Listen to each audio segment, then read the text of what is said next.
Testing, testing, testing, testing, testing, testing. You want me to sing? No, what do you want me to do? Testing, testing, testing. Huh? You don't have anything?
Testing, testing, testing, testing. I'm unmuted. My speaker's on. And I'm unmuted. And test, test. Yeah, right here. Test, test, test. Steve, where are you trying to hear it, Chris? I know, we're trying to hear it. You'll hear an echo.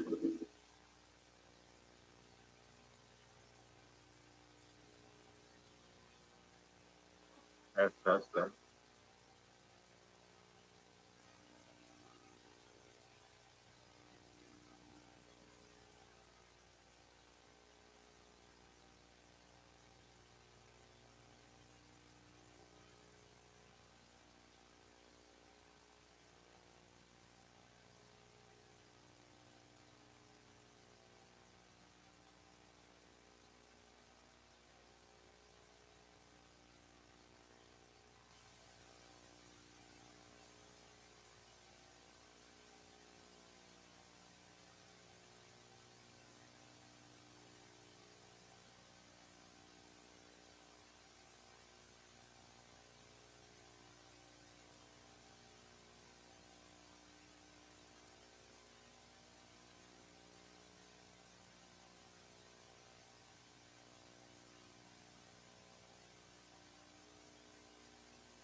Good evening.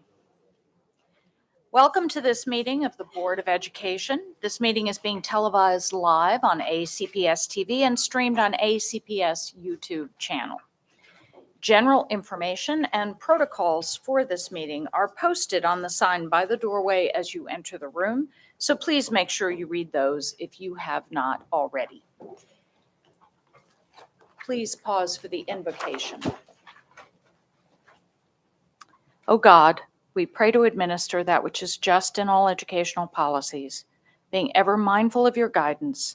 Stir us to action with love, wisdom, and understanding. Please stand for the pledge. I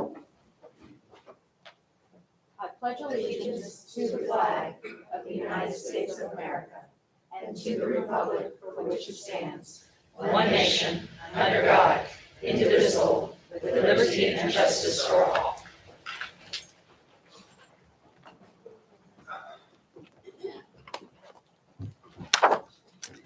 Thank you. That brings us to item 2.03, approval of the minutes. Do I have a motion? Move to approve is written. Do I have a second? Do I have consensus? Thank you. Item 2.04, establish agenda order. Do I have a motion? Move to proceed with agenda as printed. Second. Do I have consensus? Thank you. And before we proceed, I just want to note that our colleague, Ms. Ellis, has to attend to some family matters tonight and cannot be with us, and we wish her well. So that takes us to item 2.05, recognitions. Ms. Schulheim. Yes. Very excited. Perigita Vestola, a senior at Severna Park High School. Ms. Vestola was the first Nepali American and Anne Arundel County public school student to compete as a semifinalist on the voice singing competition show. She recently sang the Star Spangled Banner at the inauguration of Governor Wes Moore and at the opening day of the Baltimore Orioles prior to their first game in the season. And I might also add, just a moment of personal privilege, she also throws down a pretty fine concert, which I attended locally last weekend. So please come up and let's recognize you.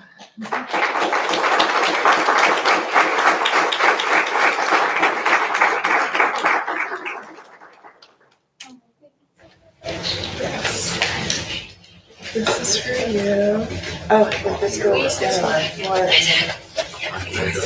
Okay. Yeah. Oh, should I have been back there? Everybody can be on the floor. Group photo. Yeah. Do you want It's to good to sound see it? you. That would be great. And it was a great concert. Yeah. Hi, thank you. Appreciate you. Congratulations. Hi, thank you, Zach. Hi, lovely to meet you all. Thank you.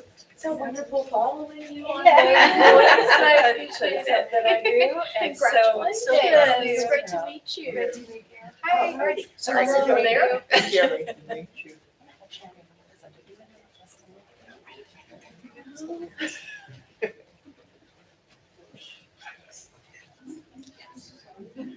I'm always so excited. Yes. I always do this.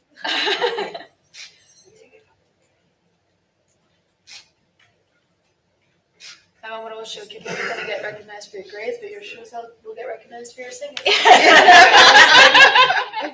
Your gifts are your gifts. Yes. We're all our strengths and weaknesses. Yes. Thank you. Congratulations again. Thank you. Congratulations. Thank you.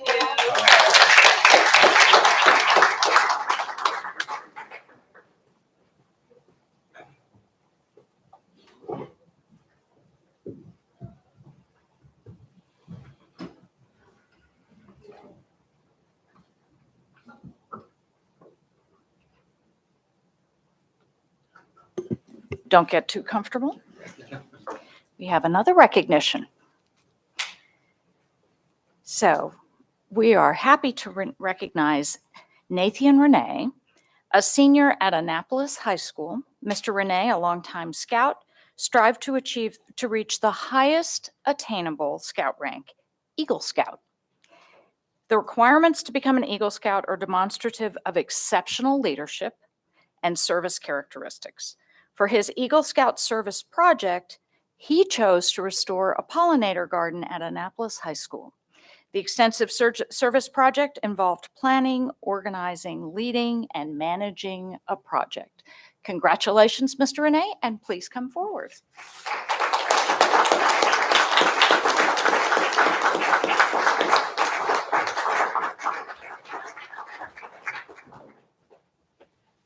Congratulations. Come here.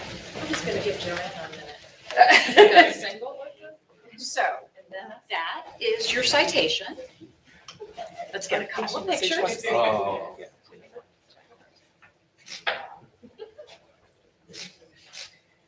And then let's bring the family in here. Congratulations. Congratulations. Congratulations. Congratulations. One Eagle Scouts or another? Thank you for what you've done for the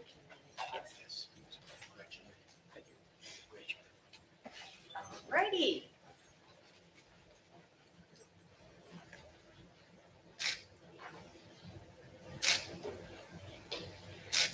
Congratulations. All right. Thank you, guys. Thank you.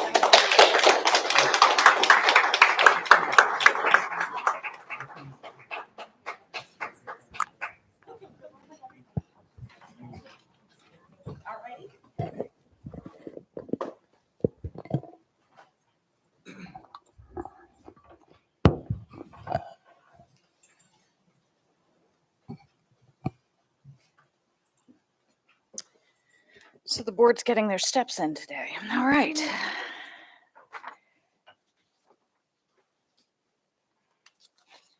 Excuse me, I got to sort through my papers here. Okay, so this brings us to, where are we? I've got to get all my, section 3.0, public comments on agenda items. So, as a reminder, speakers will be allotted 2 minutes each and may not allocate their time to others. The yellow light below me will shine when you have 30 seconds remaining. The red light below me will shine, and you will hear a tone when your time has expired. The board asks that comments remain civil and appropriate for the various audiences that may be watching or viewing this meeting. Student-specific and personnel matters are confidential and cannot be discussed in this forum.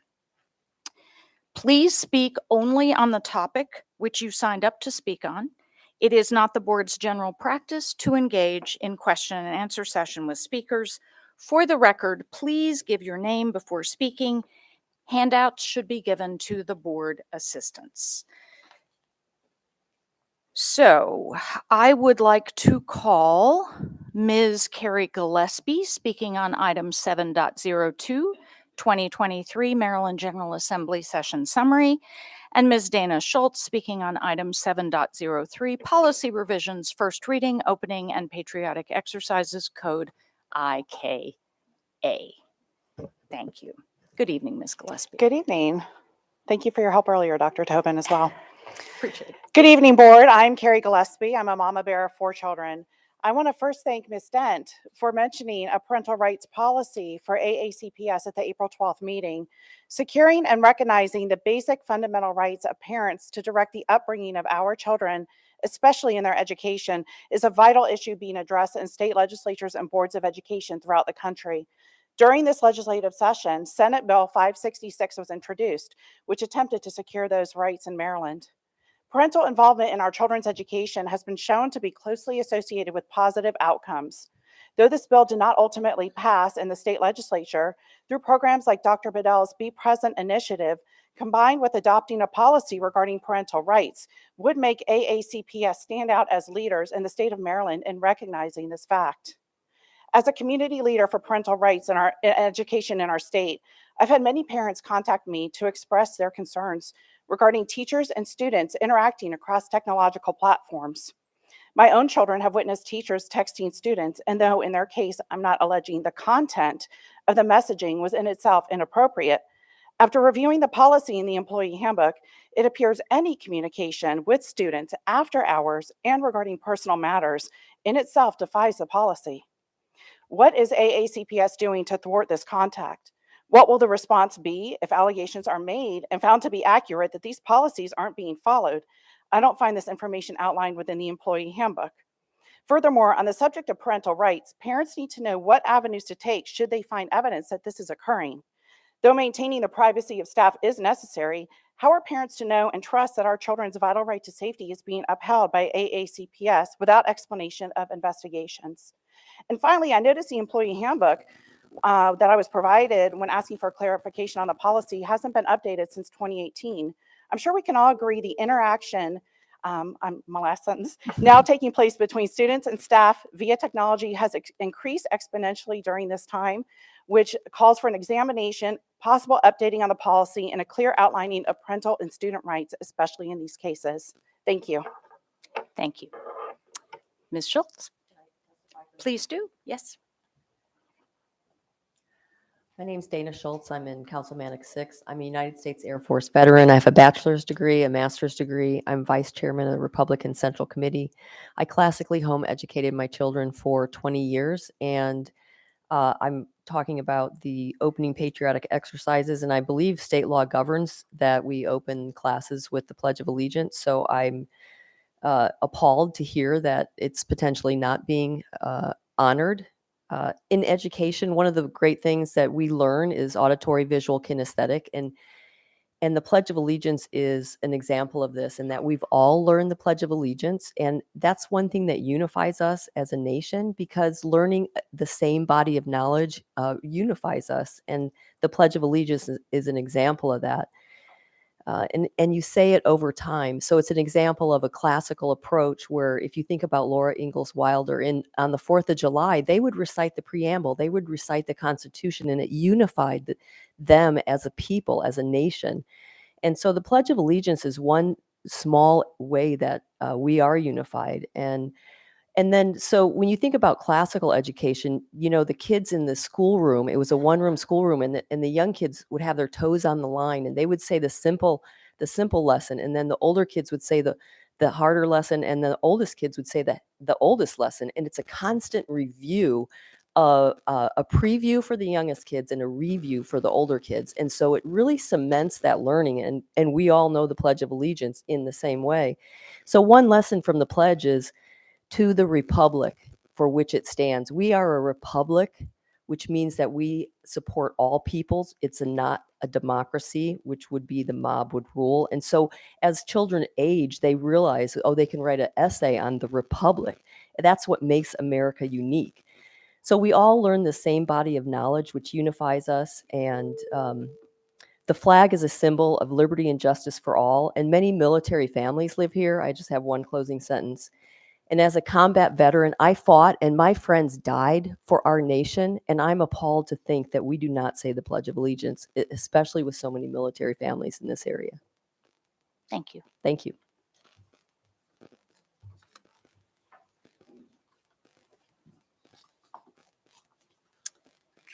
All right, that brings us to item 4.01, CRASC report.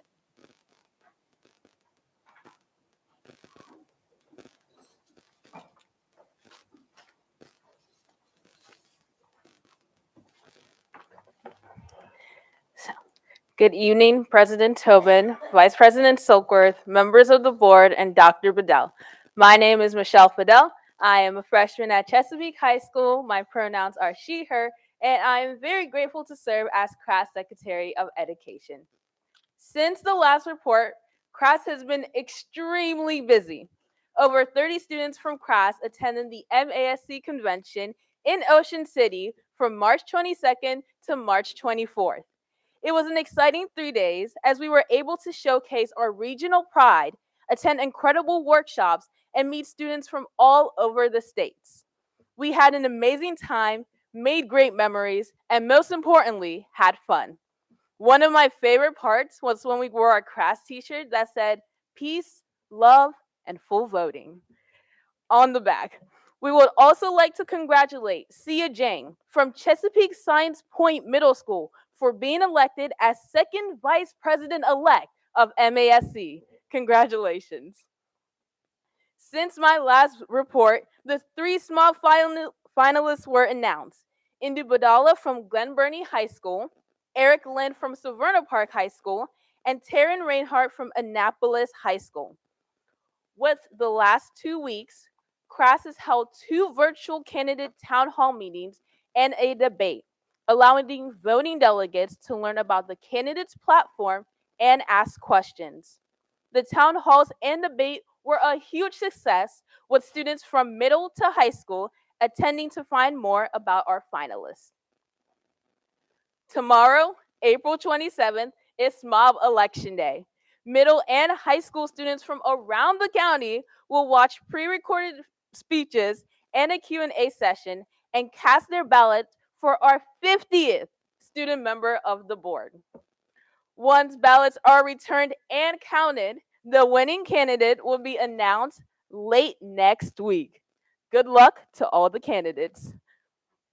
The April CRAS newsletter is now available on our website, Brightspace, and on our Instagram, @CRAS_online. If any student wants to find out more about CRAS, make sure to check the CRAS website, which can be found at www.aacps.org/CRAS. The calendar on the website provides a list of upcoming meetings and leadership events. Now, we all love to bury our face in a very good book, and it would not be possible with our school and local libraries. This week is National Library Week, and we would like to thank our schools and local librarians for helping us to feel welcome and have access to incredible books and other resources. Now, thank you, and I'll see you for my next class update in May. Thank you. And Ms. Fidel, excellent job moderating for some of the forum. Very good. As a longtime moderator myself, I picked up a few tips, so thank you. All right, we do not have a report from the CAC tonight. So that brings us to item 4.03, the president's report. Okay, it's a busy time. Again, buckle up. We got a few things to report. First, I want to give a sincere thank you to our friends and neighbors from the Islamic Society for welcoming many of us so warmly and generously to iftar dinner during Ramadan. And the celebrations for Eid al-Fitr, I was able to attend both along with Dr. Bedell and many of my colleagues. On April 15th, Mr. Silkworth and I attended a celebration unveiling new historical markers detailing the history of the old Fourth Ward at the People's Park in Annapolis. It was a wonderful opportunity to learn more about the history of our state capital and will serve as a valuable educational resource for our students and our teachers. And as Mr. Silkworth added, even for someone who's lived his whole life in this county, some new things. On Wednesday, April 19th, our Country Salutes hosted a program for the first time here in Anne Arundel County, honoring our students who are enlisting in the armed services, including the 3 winners of the Candace Antwine Award, whom we will be recognizing later at a later board meeting. I want to congratulate Ms. Schalheim for her tireless work here and for bringing our Country Salutes to the county and for shedding a spotlight on our incredible students who are enlisting. It is one of the hardest things to do to get accepted into the armed forces these days, and I'm very grateful to all of our students who have taken on this great responsibility. Ms. Corkadell, let me also ask you, you had an event you wanted to mention as well? Thank you very much. So normally I attend our toy awards every year, and this year I was absent, but I was absent for a good reason. It was for our students. And so I wanted just to give a heads up. We have in our county started to participate through our local chamber, the National Civics Bee, something you may have all heard about. And this is a local event, and the finalists then go to state and then go to national. And it's an excellent opportunity for our students to display, and in a challenging tournament environment, their understanding of civics. And so I was honored to be an inaugural judge and had the opportunity to review the essays, which were part of the entry. They narrowed it down to 12 finalists based on those essays, and 11 of them showed up to compete. We narrowed it down to 5, and then that's where the judging kicked in. The 5 who scored the best on their civics multiple choices in rounds 1 and 2 had an opportunity to go interactive with the 3 judges, myself being one of them. And we came out with a first, second, and third place winner. And for those students who may be listening to our meeting, although it's not a very student meeting tonight, I'll just encourage you by saying that every single one of those finalists sat on that stage to participate, got an Amazon, was it a fly pad, I think it's called. They got a brand new notepad, box seats to the BASOX, among other things. And the first, second, and third place winner scored respectively $2,000, $1,000, and $500. And they haven't even got to the state and national level. If there's one thing I do know is our chambers are very enthusiastic about education and making sure our children get that support. And so this was open not just to Anne Arundel County Public School students, but each and every student in the county, homeschooled, private schooled, as well as public. And we came, of course, Anne Arundel County, very well represented. Taking first place is Andrew Stevens, who is an Arundel Middle School 8th grader. He took first place. We have in second place Gianna San Juan, who is homeschool student in the 7th grade. And our in third place was Daniel Kim, who's an Arundel Middle School student, also of the 7th grade. So congratulations to all of them. Every single one of them have an opportunity to compete again next year, except for these 3 finalists. And in the coming months ahead, we will be hearing how they held up compared to our other neighboring counties at the state level. And then those top 3 will compete at the national level. So with a little luck, we may see Arundel Middle School being very well represented at the state and possibly even at the national level. But congratulations to all 3 of them. These were some very rigorous questions, and I can tell you that over 80% the adults in the room were unable to answer these questions.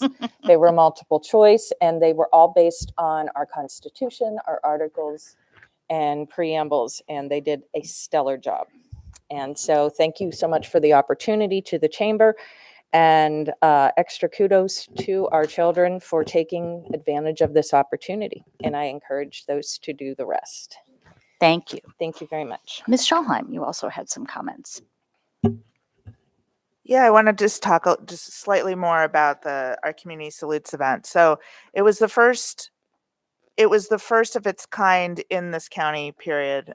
They do events all across the nation. I think there was this year, I think there was somewhere in the midst of between 50 and 60. Yeah, in the 50s. Yeah. And it's sort of akin to an athlete signing day. It was just such a moving event. I'm grateful to Dr. Tobin and Mr. Silkworth for being there. And it really went down very, very well. And so we're already looking at dates for next year. It just the joy in the students and the quality of the speakers was just really incredible. And so this was done in partnership with Anne Arundel County Public Schools. It was also not solely for Anne Arundel Public School students. There were kids there from Howard. There were, so it's going to turn into a regional event. But somewhere in the midst of about 80 students were recognized, and it was just lovely by branch. And it was just really And Really a I, very cool event, including an enlistee in the Space Force. including one enlistee in the Space Force. Yes. And they took the oath that night as Yes, well. they absolutely did. It And was- I can't remember.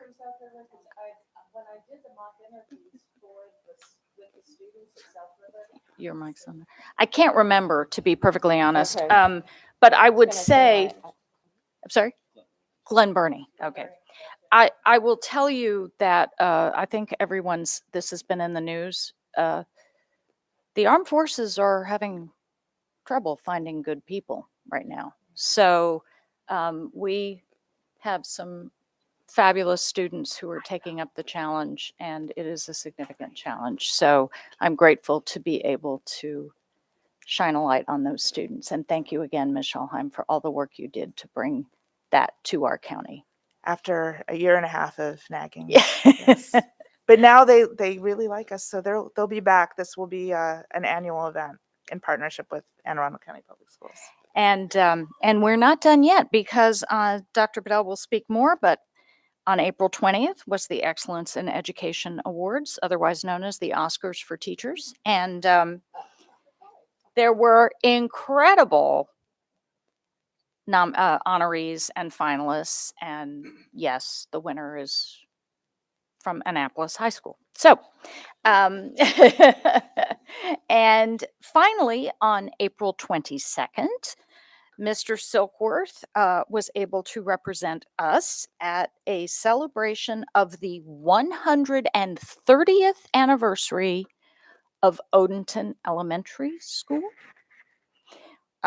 which is quite a history. So it has been a busy couple of weeks, and it will continue to be a busy next few weeks. But thank you to everyone, and it is exciting always to see the many incredible things that are going on for our students here in the county. So with that, we come to item 4.04, a budget committee report. Ms. Schalheim. Yes, the budget committee did meet on April 24th, just this past Monday. Almost all of us were present. We talked a lot about the FY24 budget from the state's perspective, and it looks pretty healthy. And Blueprint seems to be funded appropriately. We talked about, just going down my list here, various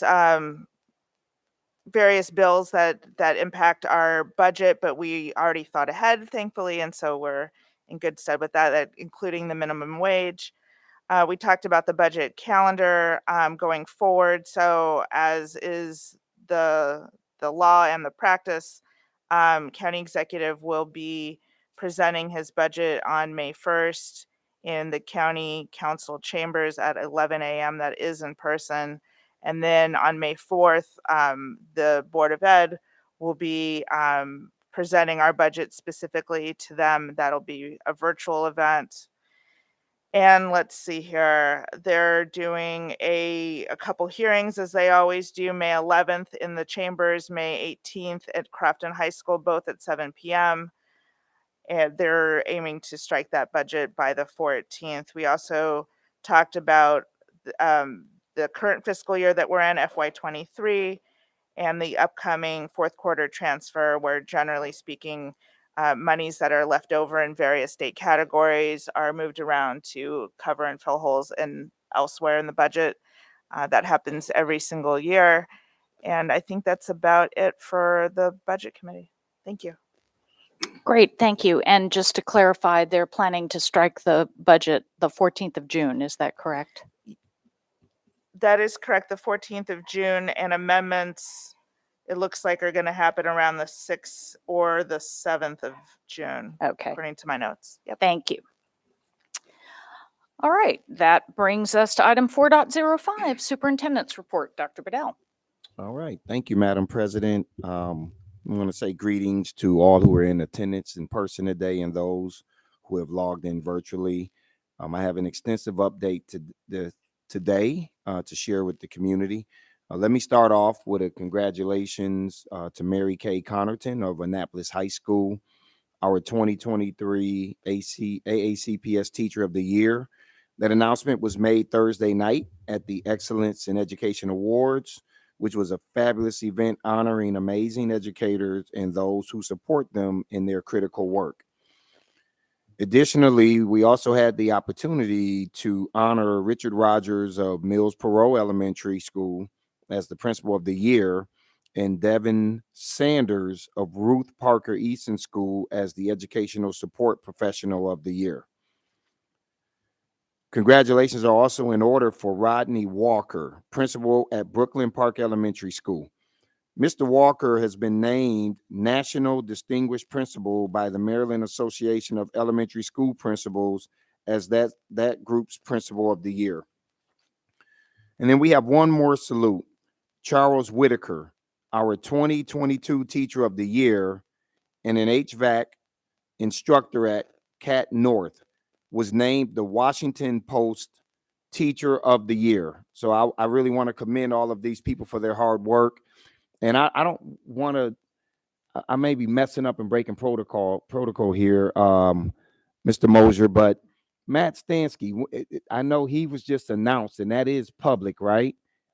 That okay, I want to make sure, like he's our inaugural for the state of Maryland Chief Finance Officer of the Year. Is that the proper category? And I just want to say this because we have a lot of talent in this county, but those educators that I mentioned earlier, those administrators, the work that Matt Stansky has done, I'm not surprised by him being named to receive this award as the first to ever receive it. He is highly sought after by a number of school districts on helping to advise people, whether it's through the budgeting process or it's through helping people to navigate how to interface with Blueprint, which we know there are significant financial implications with that law. So I just wanted to take this personal point to acknowledge that and just let you know I'm proud of you, man, and I'm really just pleased to be able to work with you every day. Dr. Bedell, if I could insert, Ms. Corkadell wanted to say something quickly. So I just wanted to share and not to, but I feel compelled to add about Matt because I just want to say that this is not just pride for us. This is pride all the way across the state. And I had was honored to be accepting many congratulations to extend to Matt for not only the success of and recognition from a career perspective, but just at a level to understand that we're talking about one of the largest enterprise educational changes ever.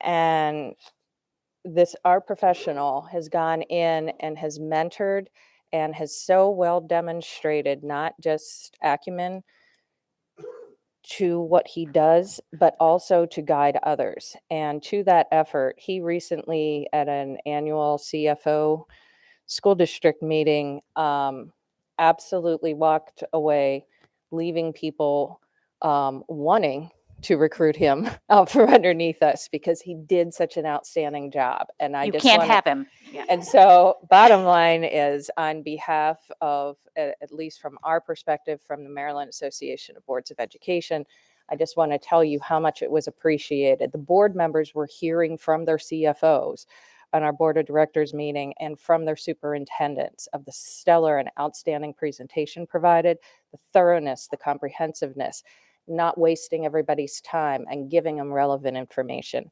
Our legislative services personnel, our board, as well as the executives and staff there, they had nothing but praises to say, and I could not resist the urge to say it out in public, Matt. I hope you do not mind.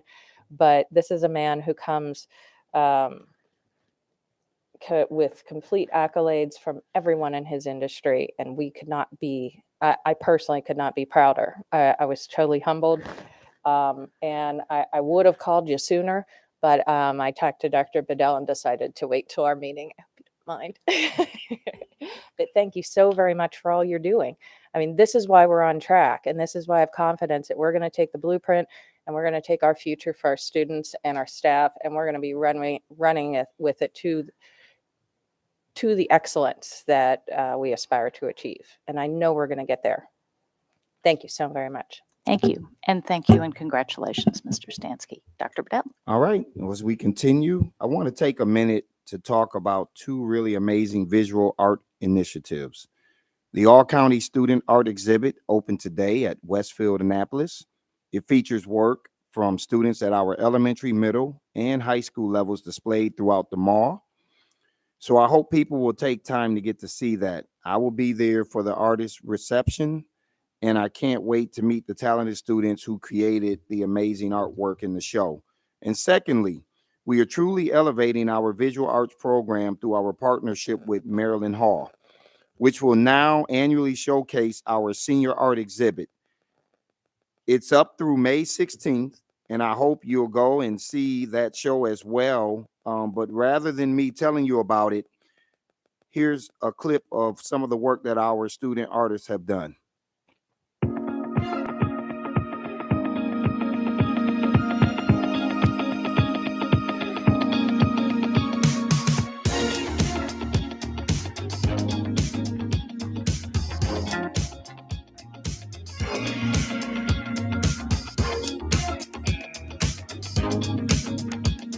My art career in AACPS has elevated my talent. I've had amazing teachers and opportunities and have truly grown as an artist. Come see my elevation. I've been elevated as an artist through the inspiration of my peers. There's so much creativity and artistry that is allowed to shine at AACPS. Come see my elevation. The unique programming and passion of my teachers have elevated me as an artist. I am at a place where I truly believe in my talent. Elevate your appreciation of art by witnessing the amazing works of the class of 2023 at our exhibit at Maryland Hall for the Creative Arts, April 12th through May 16th. Come see our elevation.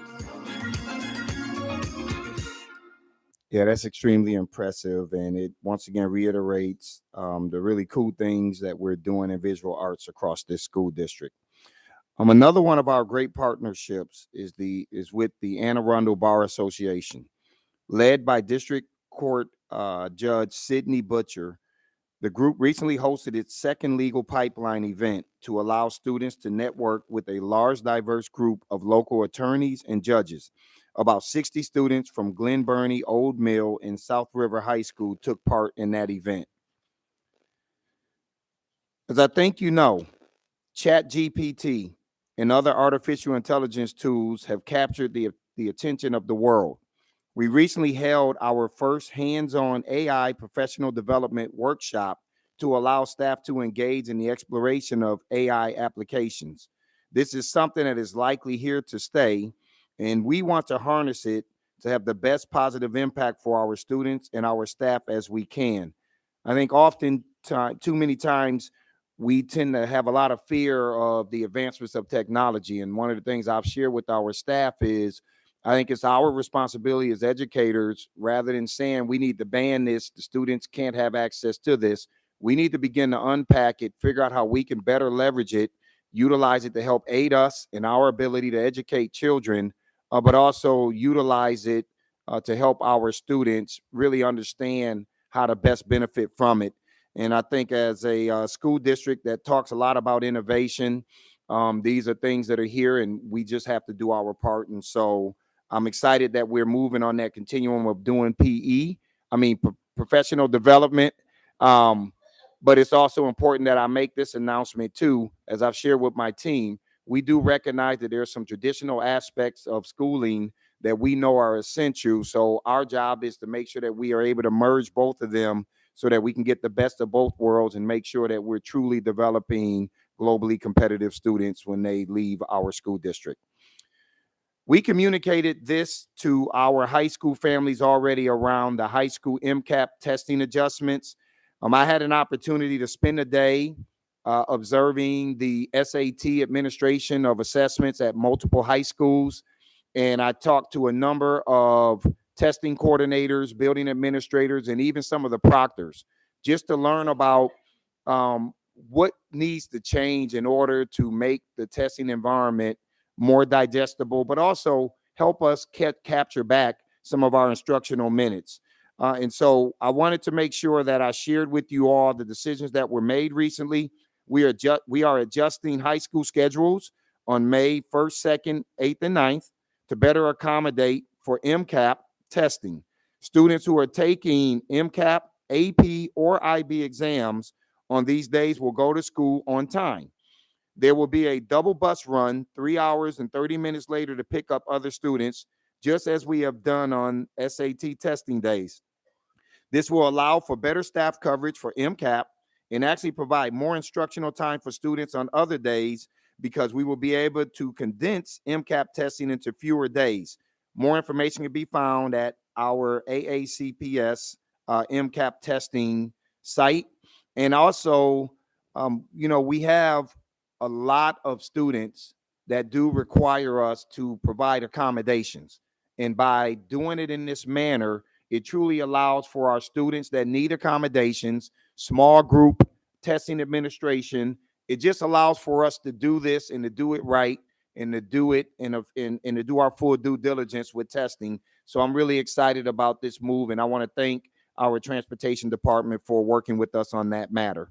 And finally, on Monday, I got a chance to go out on a skipjack with students from Magothy River Middle School and take part in the Oyster Education Program sponsored by the Annapolis Maritime Museum. The thing I've shared with people is, I think for me, I am a hands-on superintendent. I have to get out. I am very, very visible, but I also want to see for myself. I don't want to depend on secondary information. I want to be the primary source of understanding all of the programs we have in this school district and how well they're working and whether these are programs we need to continue to support or programs that we need to expand. And so having this opportunity to get out and engage in field trips, go and participate in some of our fine arts events and extracurricular events along with athletics gives me a firsthand perspective on the wonderful things that are happening in this school district. And I'm extremely proud to have had this opportunity to do this. My daughter, who attends one of the middle schools, was out here 2 weeks ago. She doesn't know that I went with another middle school, and I plan on not sharing with her that I did this field trip with other students. Madam President, that concludes the superintendent's update. I have news for you, Dr. Bedell. Yeah, one thing you can guarantee is your kid does not want to watch you in this meeting, right? All right. Thank you. Okay, so that brings us to section 5, and we are delighted this evening to welcome a group from the Anne Arundel Conflict Resolution Center, one of our partners in working with our students, who are here to give us an update on their work. And thank you for being here. And take.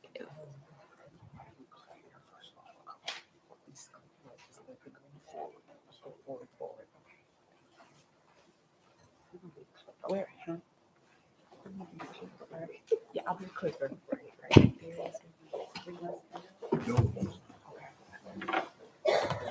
Good evening. Good evening. Hello. How are you? Thank you for having us.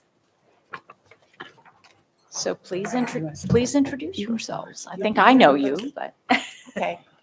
Well, a good evening, and Madam President, to all of those who are present. My name is Georgia Noon Sherrod. I'm the Executive Director of the Anne Arundel Conflict Resolution Center, and I am pleased to not only be here representing the Conflict Resolution Center, but a collaborative, networked administrative organization. We've taken a completely different paradigm shift to how we address an issue, and we've taken a collaborative model. The Anne Arundel Conflict Resolution Center is the lead network organization, meaning the funding for the programming comes through our organization, but there are a number of organizations, and I'm so glad to see you, Gloria Dent. You actually were on the phone calls with us when we originally started putting the network together. I have our colleagues, the person who actually made the first phone call and started this, Mr. Darius Stanton with the Stanton Group, who really initiated the phone call really around this idea of violence in schools. How are we going to address this violence in communities? And of course, the woman who you probably all know very well, Ms. Toni Strong Pratt, who is the founder of People Keepers and My Sister's Keeper, a number of other organizations. So we're going to go ahead and get started with the presentation, but we are actually known as the network. So Toni, it's all yours. You click. I'll click. Okay, next. So good evening, Madam President, Dr. Bedell. As Georgia said, my name is Toni Strong Pratt, and I am the owner of People Builders Consulting. And I'm here as part of the network. And what we want you to know is that we utilize a truly restorative approach, which is in front of you. It is easier to build strong children than to repair broken adults. And that is absolutely true, because I don't know whether you know or not, but I help to repair broken adults. So both of my programs, affectionately called My Sister's Keeper, that deal with adult women, and MBK, that just launched last week, deals with men. Before they get to me, we want to deal with them as children. So that's how this network has came about. Why do we need the network? To effectively communicate and bring together frontline organizations to positively impact the trajectory of families within marginalized communities, go from striving to thriving. We don't want them to just strive, but we want them to thrive. We want a wraparound service, because we all know that we can't fix kids and get them healthy and get them the services they need, and then put a healthy child back into a dysfunctional, unhealthy environment. So that's why we've come together as a unit to make sure that we're providing wraparound services, mental, physical, educational, emotional, for the well-being of our children, to reduce violence, to increase the peace in our homes and our communities. Healthy homes, healthy communities, healthy world.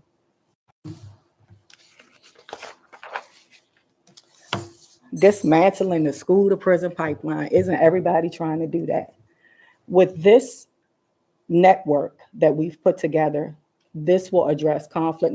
We do conflict management training with Anne Arundel Conflict Resolution Center, student-to-student mediation, where we actually go in and have the students go into mediation willingly. Youth police dialogue. We have the youth dialogue with the police and issues that they have, so that they don't see them as a threat, but as a partner. Attendance mediation. We go in when there's a mediation problem with attendance. We mediate with the parents, with the child. Strategies that we can take to be able to get the attendance where it needs to be, and the barriers that are causing them not to be attentive. IEP facilitation. I don't know if you know, but I go into a lot of IEP facilitation meetings to facilitate, to help the parent understand what is being asked, what they need to best advocate for their children. Parenting planning mediation. Mediation between parents. Sometimes you have parents who can't get on the same page, and it affects the child. So we will come in and we will mediate that. Dialogue circles, get everybody together so everybody will have the opportunity. The goal is not only to fix the student or to rehabilitate the student, but to help families before they get to that point. We want families to be healthy, so that when they come to school, the teachers can teach. So that's where the network comes in. So what we're having now is teachers having to do what the network and partners that you can utilize should be doing. Instead of coming to school and teaching and educating our students, we're having to be psychologists, we're having to be doctors, we're having to be parents, when that should have started in the home. So the network has come together to address those needs before we get to this point, and we can work in partnership so that you can do your job and we can do our job. Thank you, Toni. So we'll stay on this slide here for just one more moment, because I heard Dr. Bedell mention the Maryland, the blueprint for Maryland's future. And we fit directly into that, because your concept of community schools means that you have to work with organizations, community-based organizations, individuals that are in the community, in many cases who are people who are experts in a particular area. These people are oftentimes not paid. They're volunteers who are working in these spaces. But specifically to the Conflict Resolution Center, as Tony mentioned earlier, the things that we provide in dismantling that school to prison pipeline, it's really important to understand that these are trained individuals who are focused on any number of disciplines within the skills of mediation, parenting plan, attendance mediation, divorce mediation, student conflict, community conferencing, diversion programs, restorative practices. So who we are, we've started in 1993. We actually turned 30 years old in October. So thank you for attending our event last night with many of our partners. We service all people who live, all residents of Anne Arundel County, not citizens, but all residents, anyone who resides in the county, including people who are imprisoned. We actually go into the prisons to do reentry mediation. We go into detention centers to do reentry mediation. And so what that means is that we have both a preventative, which is what we're talking about doing, working with our younger kids, as well as interventions. We, as an organization, I'm moving kind of fast here, we are comprised of full-time, part-time, as well as volunteers, contractors. Again, we're trained experts. We're a very diverse organization. We look like the community that we serve. We have people who are Filipino. We have people who are Jewish. We have people who are old, people who are young, veterans. We have young people. We have older people. We have retired persons. We have teachers, lawyers, retired judges. You name it, we have the cadre. And of course, there are people who live in Anne Arundel County who are doing the mediation. Our mission at the end of the day is planting seeds of peace and building peaceful communities. The services that we provide, as I mentioned earlier, mediation, and they run the gamut. We probably have about 17 specific disciplines within mediation that we serve. Of the 15 community mediation centers in the state of Maryland, ours is probably the most diverse as far as the services that we provide. Facilitations, peace education, community conferencing, again, diversion type programs, restorative programs such as dialogue circles, restorative circles, and specific youth conflict resolution services. Mediation is voluntary first and foremost. It is confidential. So the one thing that makes our partnership amazing, and it's more than just us three organizations, is that the confidentiality within the state of Maryland, that's under the code of professional mediators in the state of Maryland, covers all the work that we do. So in other words, when we're having confidential conversations with parents and with kids, they are confidential. And they're non-judgmental. We are trained specifically to be neutrals in the space, and so we practice neutrality. We take that very seriously. Our services are at no cost to our residents or at low cost. We do have some, for example, our workplace services that we offer to nonprofit organizations, but other than that, the services that we offer are not of no cost to our residents. And I mentioned to you the various types of services that we have, but specific to youth, I wanted to mention right now we're working through the network. We're providing workshops with Phoenix Academy, Annapolis Middle School. There's 6th and 8th grade students. We're at Annapolis High School with the Pathways to Peace Club.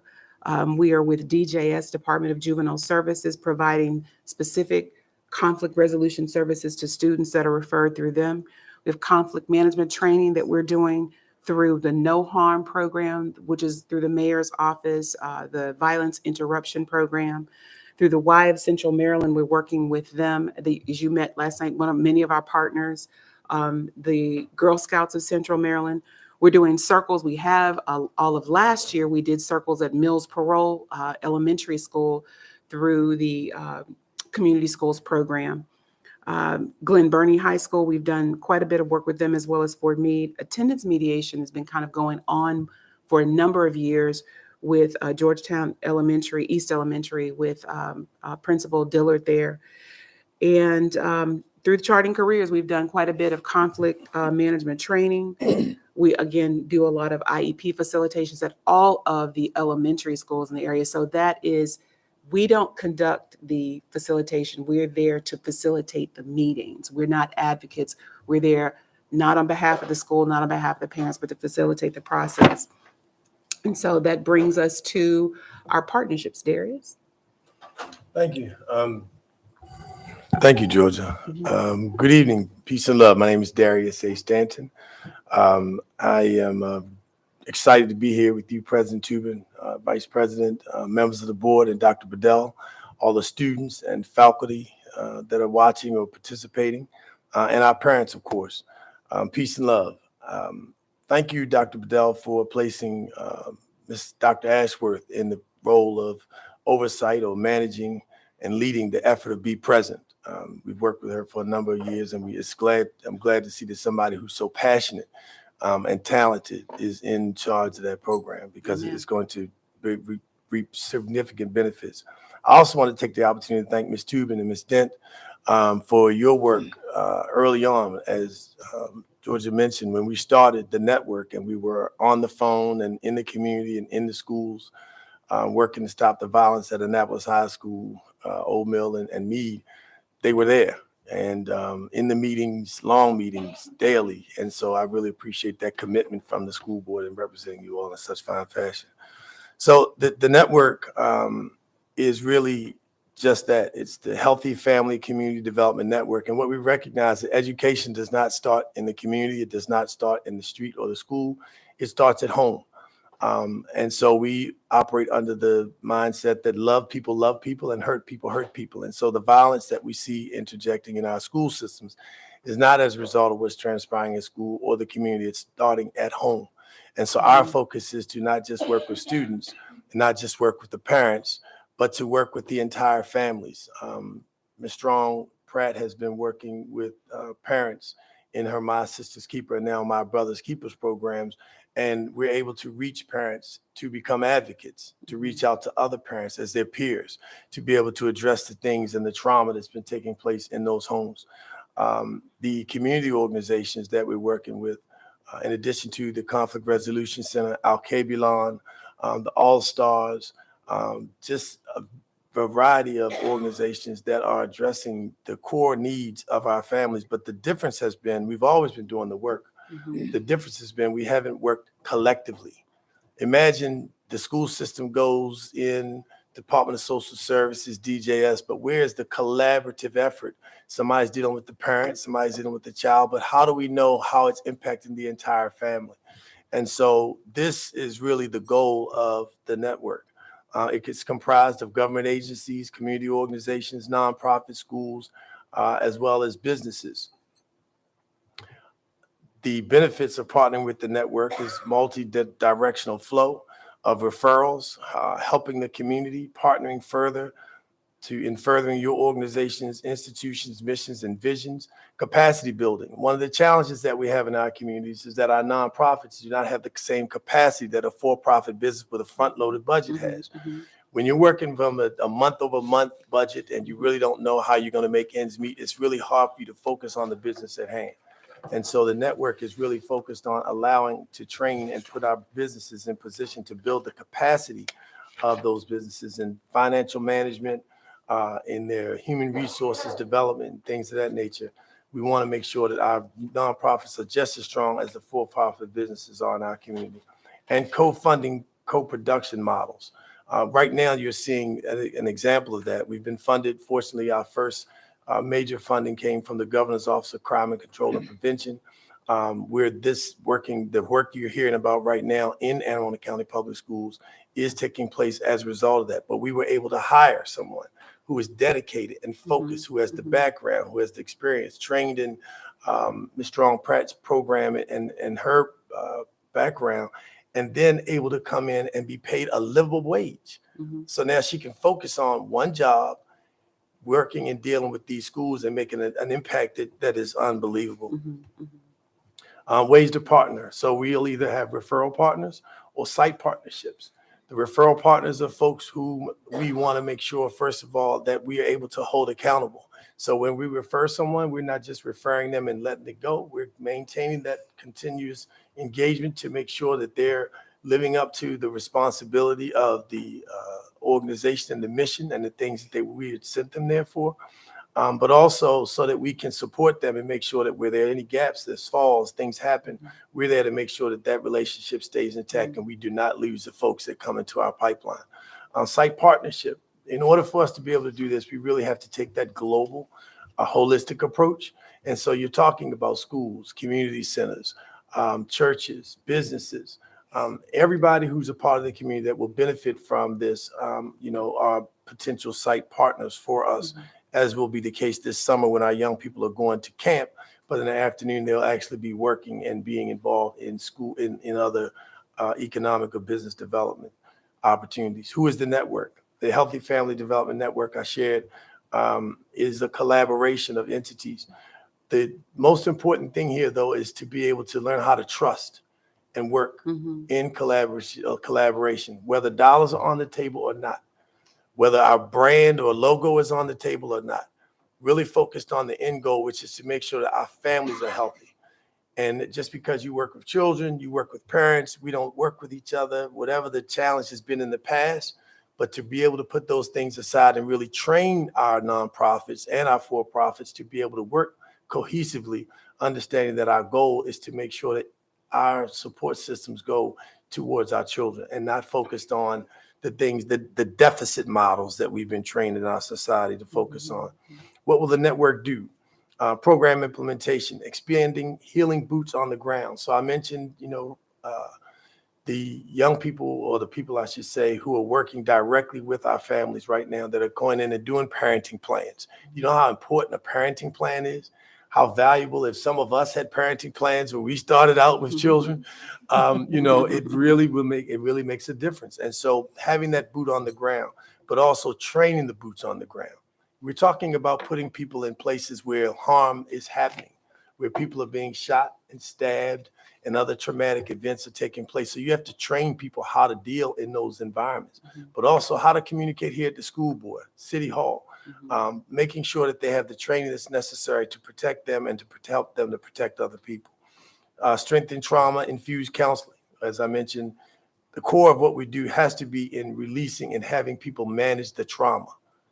Imagine people and things happening in your home, and I really want to applaud the school system for taking the initiative to make sure that when traumatic incidents take place in our communities, the school system alerts that vicinity and sends out counselors. I've seen it happen. We worked on that for several years, and where it's happening more in the county and not as much with the city. In this case of the school system, you all have been consistent with that, and we really appreciate it. It's very important. Capacity building of families and agencies. I mentioned that. Assessment and planning, identifying existing resources so that we know who's out there, not just, working with people because we're connected already, but making sure we understand what is the network of organizations providing services to our families. Develop a plan for 2 to 3 years and beyond, and make sure that we have the subject matter experts from not only our families, because we have assets and resources in our communities that we don't tap into because they don't have the relationship, they don't have a degree, but making sure we tap into that subject matter expertise. Also here in the county, throughout the state and the nation, Dr. Bruce Purnell from Love More Movement is a foremost accomplished doctor in the field of health, mental health, and is working throughout the country on creating initiatives that stop violence from taking place in schools, even during the pandemic. And evaluation, results-based accountability, long-term evaluation plans, as well as the correlation action theory, which is approved by SAMHSA, that talks about the effectiveness of the network in the 1 to 5 year planning for crisis intervention. Lastly, the education. This is how we'll do it. We'll focus on education because we understand that once we create a dynamic where young people and families understand critical thinking and conflict resolution from an ancient African history perspective, that they will understand the value of themselves. And once you understand the value of self-worth through our emotional intelligence and understanding all those components, then you start to build your own network internally. So we want to work from the inside out. It's not going to work coming to your house and bringing you to a community center, but how do you handle and challenge and manage the things that are dealing with on the inside? The second is wellness, Maslow's hierarchy, culturally based mental health theory, youth development, violence prevention and intervention, and reentry planning. We know that there's so many people coming home from institutions, but they're coming directly into the home after being incarcerated for months or years with no reconnection. So they imagine the trauma and just without any connection. So our goal is to be able to work with those families as they bring those members of the family back into the household, so that there's a much more smoother transition, and the trauma is being absorbed and managed and worked through, versus just being left alone and expecting people to move on as business as usual. Economics, we understand the significance of teaching people financial literacy and the work that needs to be done to manage your finances. And last but not least, we understand the value, and the school system does too, of communications. It's communications that trains people on how to eat, how to sleep, how to work, what they buy. And so we want to use those same levels of communication and information technology to train our families who are watching Instagram and Twitter and all those things, and using those tools to be able to educate our parents and bring them into the fold. And lastly, who do we want to serve? We looked at the entire county and the areas that have seen the most violence throughout the county. And that represents about 4,746 households.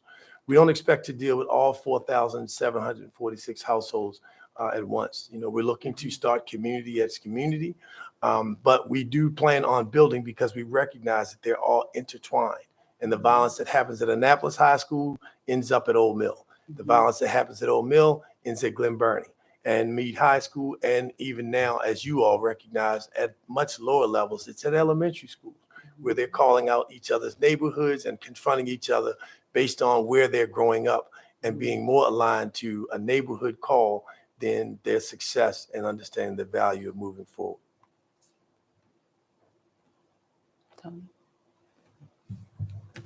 Why do we need a network? To effectively communicate and bring together frontline organizations to positively impact the trajectory of families within our marginalized communities. To go from striving to thriving. I can't express enough. If we want something different, we have to do something different. If nothing changes, nothing changes. The approach that we have been using is a failed approach. So in order to get back to where we need to be, we have to think outside of the box. And for us, thinking outside of the box not only includes the children, but the parents that we're sending the children back to. I can be changed by what happens to me, but I refuse to be reduced by it. Thank you for allowing us to come in and present what the network is about. Thank you very much. We'll close with, there's one very valuable member of the network that unfortunately we didn't mention earlier, but many of you probably know Miss Evola Peters, who has probably served under 4 or 5 different county executives here. She was one of the first executive directors of the Community Action Agency. She was a founder of the Anne Arundel Conflict Resolution Center. She was also founder of Newtown Community Development Corporation, which is a core member of the network.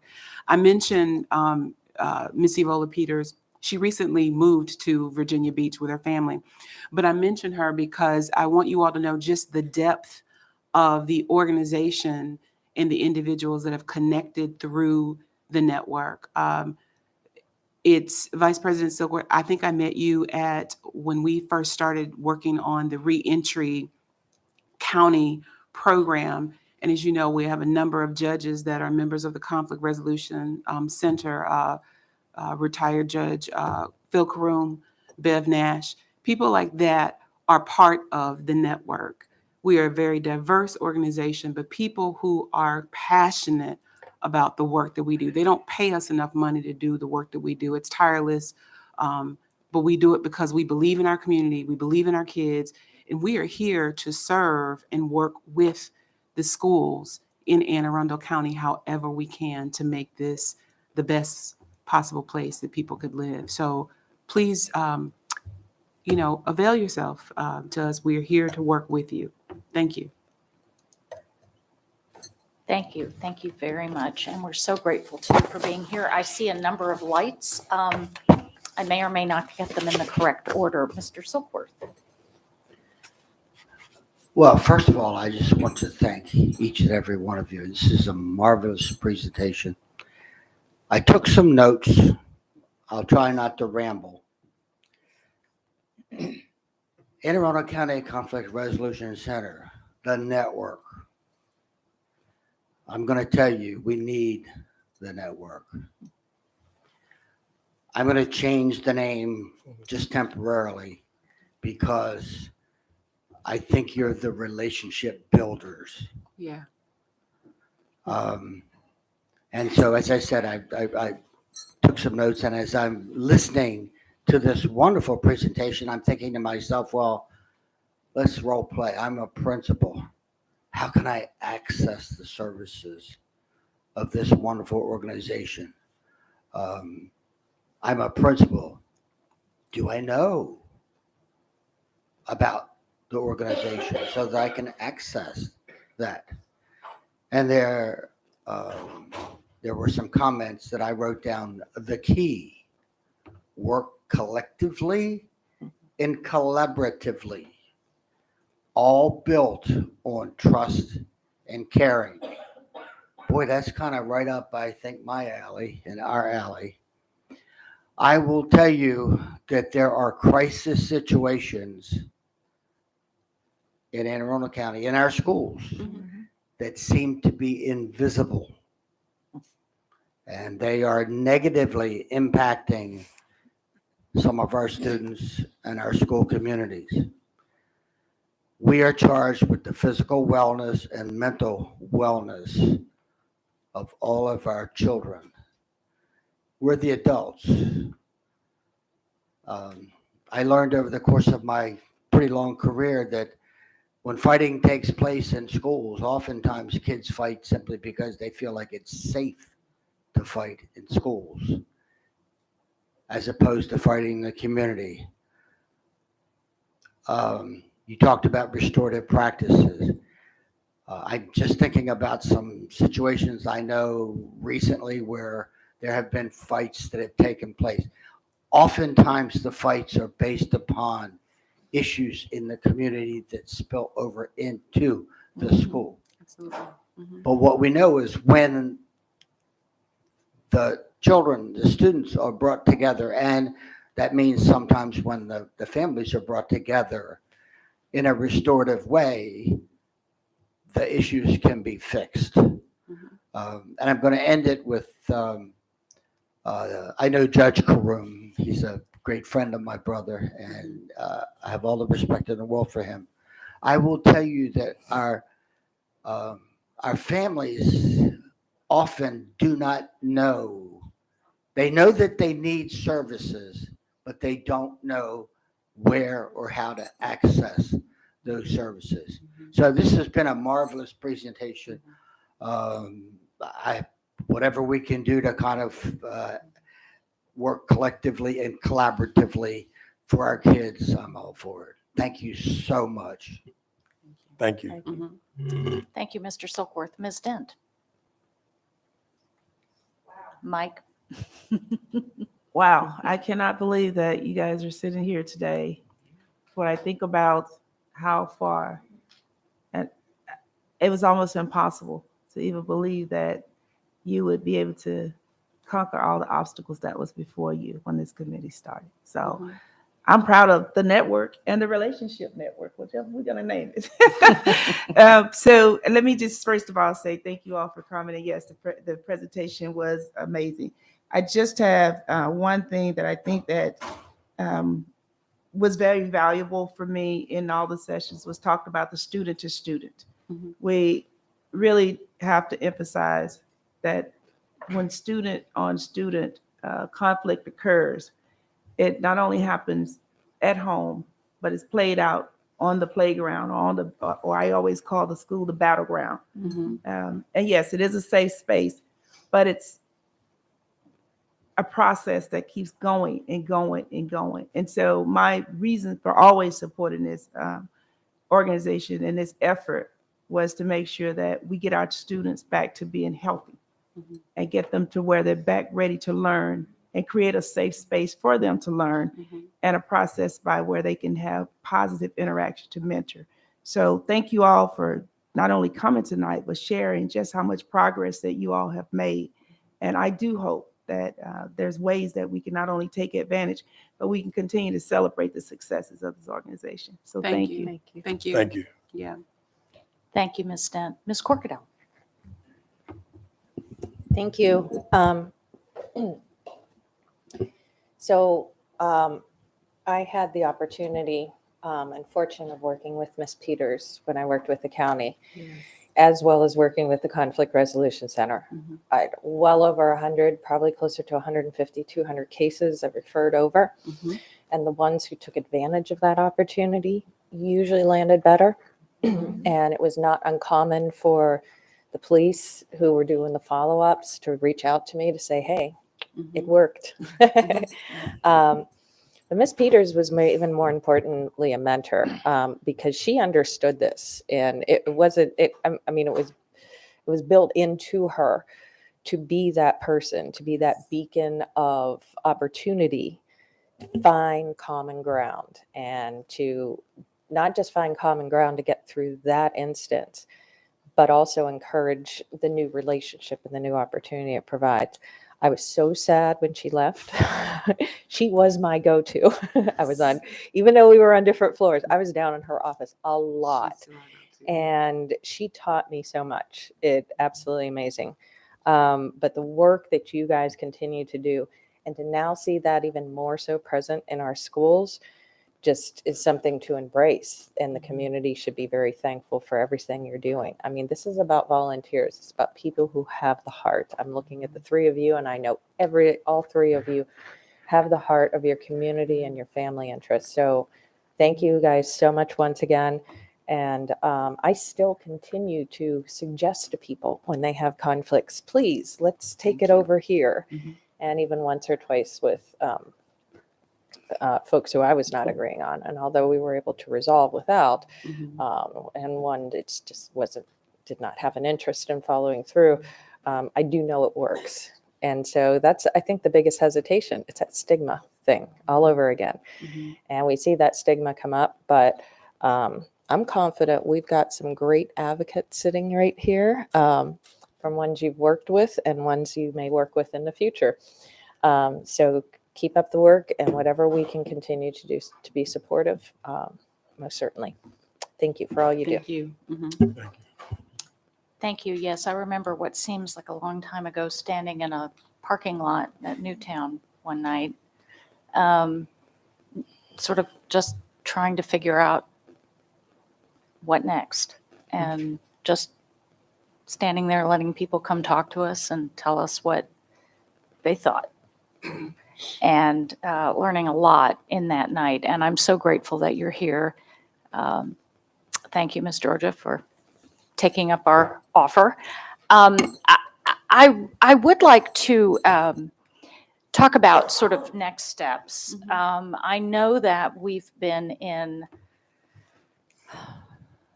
reactive mode to some extent, given what's been going on with coming out of the pandemic and lots of other things.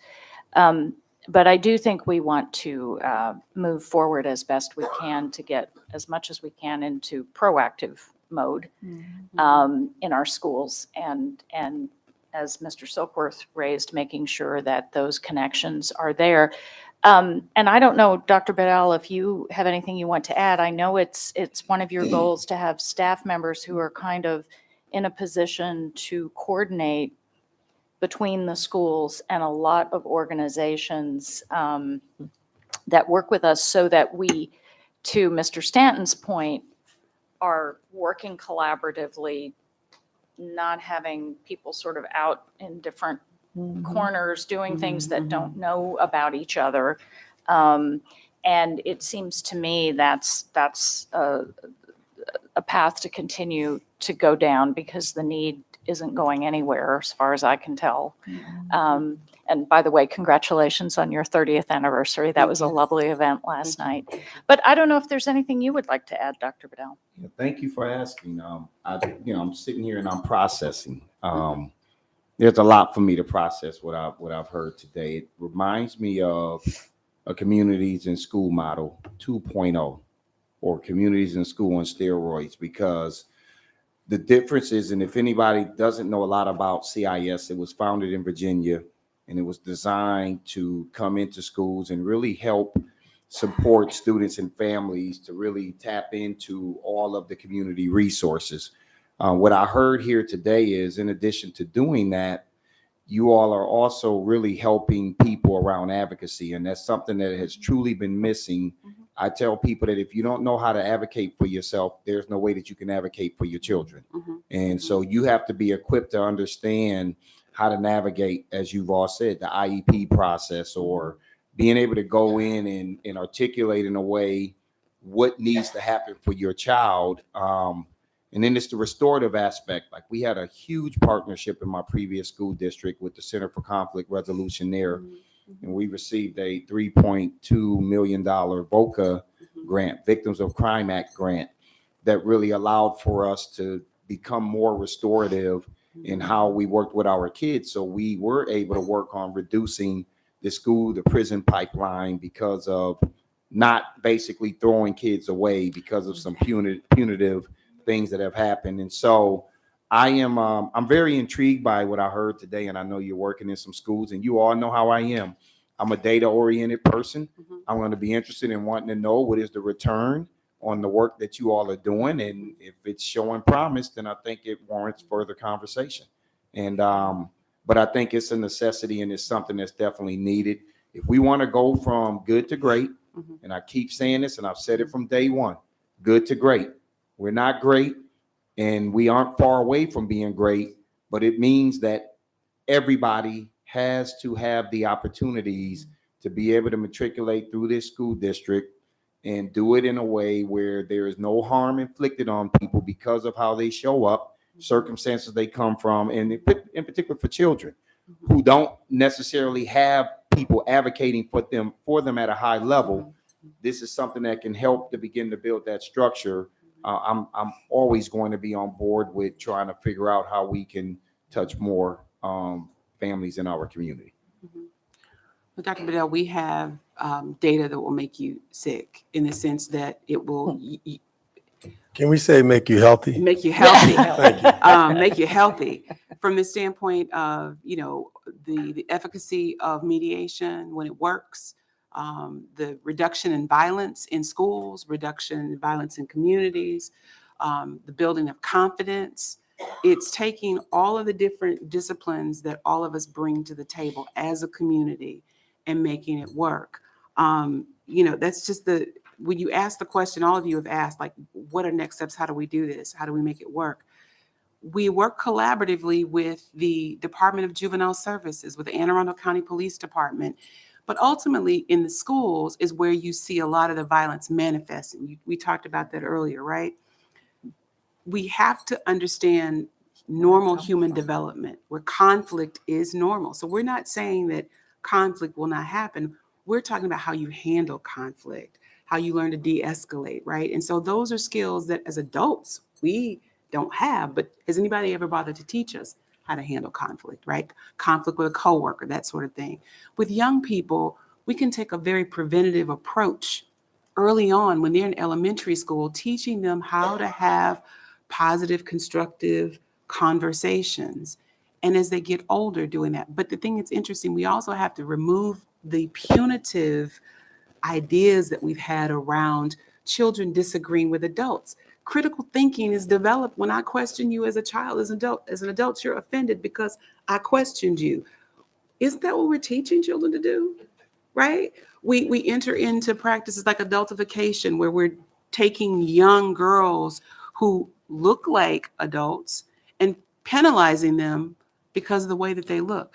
So part of our conflict management training for adults is there's some things that we've got to learn as adults about how we interact with young people. And if we want them to think critically and to use those skills, we have to honor that. We can't penalize them for asking us questions and for participating. So I'm saying all that to say, the way that we do it is we work together collectively. We work with DJS to say, instead of penalizing this kid and teachers and principals, instead of suspending this student, what programs are there available to help us wrap around that child, to wrap around the community? And as the collective, as the network, we're working collaboratively to figure out how we can do that best and to service you in the schools where the conflict is happening. Yeah, I think that it's critically important to understand the value, as you said, Mr. Silkworth, with regard to relationships. Because really it's, the crux of what we talked about in terms of families, it's relationships. It's the relationship in the family where whomever's raising the child, mom, aunt, grandmother, boyfriend, husband, stepdad, whomever it is, it's the relationship. And underscoring that with our leadership first, because children model what they see. And as I walk the hallways of Annapolis High about 3 or 4 days a week, at a minimum 3 days a week last year, I learned how our children today are engaging with staff and the mentality and how they treat one staff person versus another. And the reality of them walking around the hallway has very little to do with what's going on with them in the classroom, with the exception of those who are unable to read or participate academically, and so therefore they want to check out. But it really has to do with what they're dealing with traumatically that won't allow them to sit down.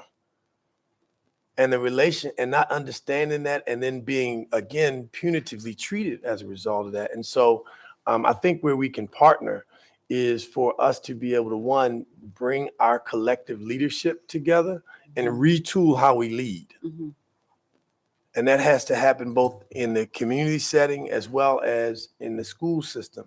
The second is we have large chunks of this network that need to be built, the capacity building of organizations, the compensation of people who are phenomenal at what they do, but cannot afford to make $35,000, $40,000, $45,000 and take care of a family and expect it to be on a job that really is a 12-hour job.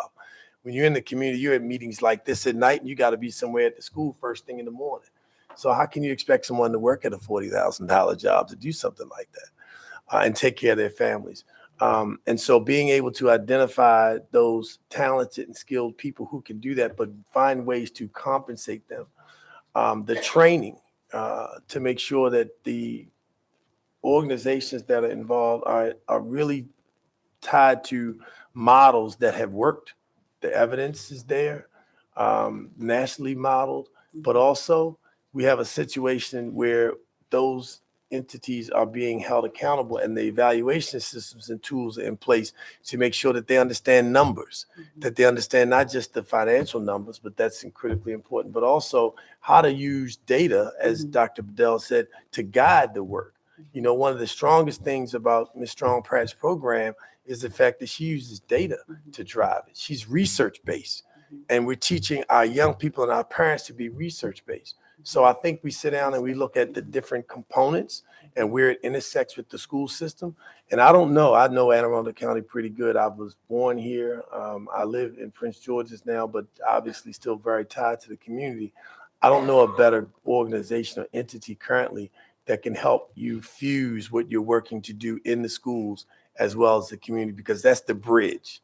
It's that bridge that we need to really erect so that we have that duality and the open system. And I'm just really thankful that the Anne Arundel County Public School System is now an open system and not an island. Thank you. Amen. Well, thank you all. We're very grateful for your time. We're very grateful for the work that you do. I'm sure there will be further conversations. And I hope I know I'll see all of you soon at various different things, but thank you for coming out tonight. Thank you and for having us. Thank you. Giving us the benefit of all of this. And I'd be remiss if I didn't say thank you to Georgia Noon Sherrod and the board for taking on the fiscal responsibility to burden this, because that is not a light task. And for the board to accept the responsibility of its current mission, but also understand the duality of this humongous work is significant. So your organization and yourself should be proud. Thank you. Thank you. Good folks. Yeah. Had to let it go, sister. Had to let it go. Yeah. Good night and thank you. Okay.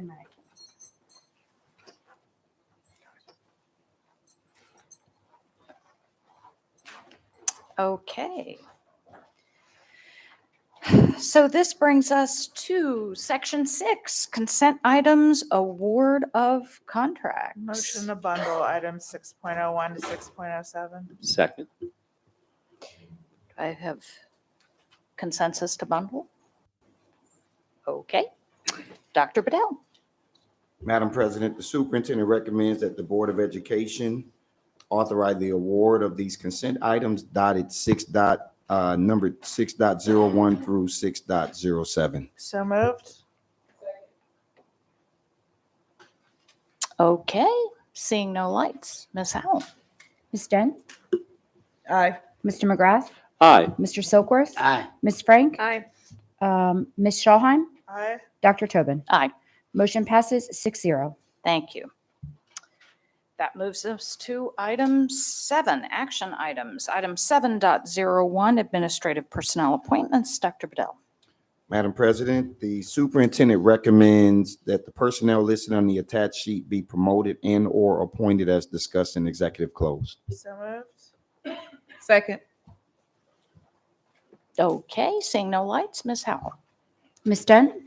Aye. Mr. McGrath? Aye. Mr. Silkworth? Aye. Ms. Frank? Aye. Ms. Schallheim? Aye. Dr. Tobin? Aye. Motion passes 6-0. Thank you. That brings us to item 7.02, 2023 Maryland General Assembly Session Summary. Dr. Bedell. Thank you, Madam President. For this presentation, we will bring Grace Wilson up, our legislative and policy specialist, to give an overview of the General Assembly that officially adjourned. Thank you so much, Dr. Bedell. Good evening, President Tobin and members of the board. For the record, I'm Grace Wilson. I'm the legislative and policy specialist for the school system. As Dr. Bedell said, I'm here this evening to provide a summary of the 2023 Maryland General Assembly session. You all should have received my 2023 legislative session memo. This memo contains details of the 39 bills that were passed by the Maryland General Assembly that impact AACPS in some capacity. Tonight, I'll walk you through the key information contained within that document, including 10 major pieces of education-related legislation that passed this session.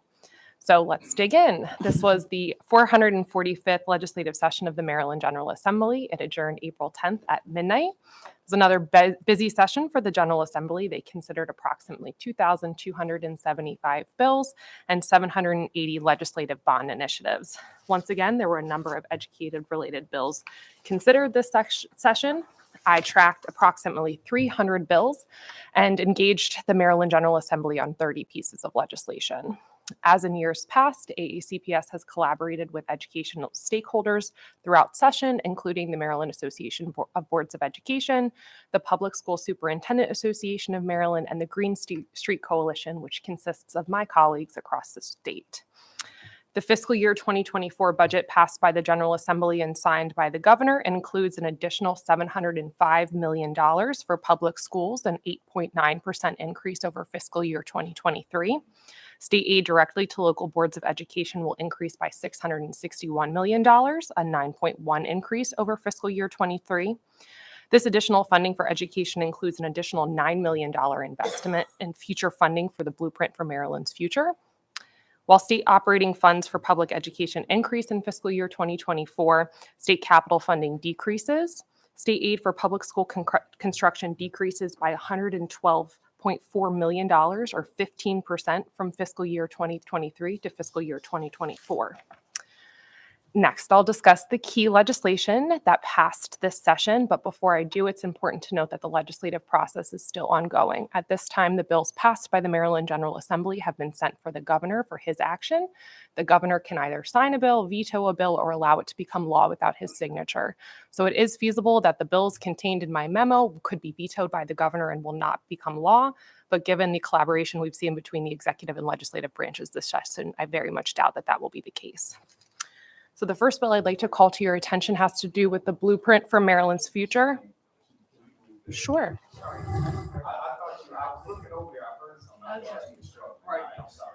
No. House Bill 770, entitled The Blueprint for Maryland's Future, Various Policies in Pre-Kindergarten Enrollment and Funding Alterations. This bill makes various changes to policies and pre-kindergarten enrollment and funding provisions established under the Blueprint for Maryland's Future. I'll highlight the 3 provisions of this bill which impact AACPS. First, the bill makes changes to publicly funded pre-kindergarten enrollment and funding. Local school systems are currently required to provide pre-kindergarten services to children with disabilities, children who are homeless, and children from homes in which English is not the primary spoken language. However, these students were not included in the definition of Tier 1 children for the purpose of public pre-kindergarten funding under the Blueprint. AACPS and other local school systems are not receiving appropriate reimbursement for serving these children. As introduced, the bill would have correctly identified these students as Tier 1 children. However, given this fiscal forecast for the state was not as strong as initially anticipated, the bill was amended to reduce costs. As amended, the bill includes children who are homeless as Tier 1 children for the purpose of publicly funded pre-kindergarten. In the 2023-2024 school year, the bill includes children with disabilities and children who are from homes in which English is not the primary spoken language as Tier 1 children. In the 2024-2025 school year, these children with disabilities and children who are from homes in which English is not the primary spoken language will be counted as Tier 2 children for the purposes of funding in the Blueprint for Maryland's Future. Next, the bill alters the requirements for assistant principals on the career ladder that must be established by each local board of education as required by the Blueprint. The bill states that assistant principals are required to participate rather than teach in classroom activities for 20% of their working hours. The bill also states that assistant principals cannot be a teacher of record.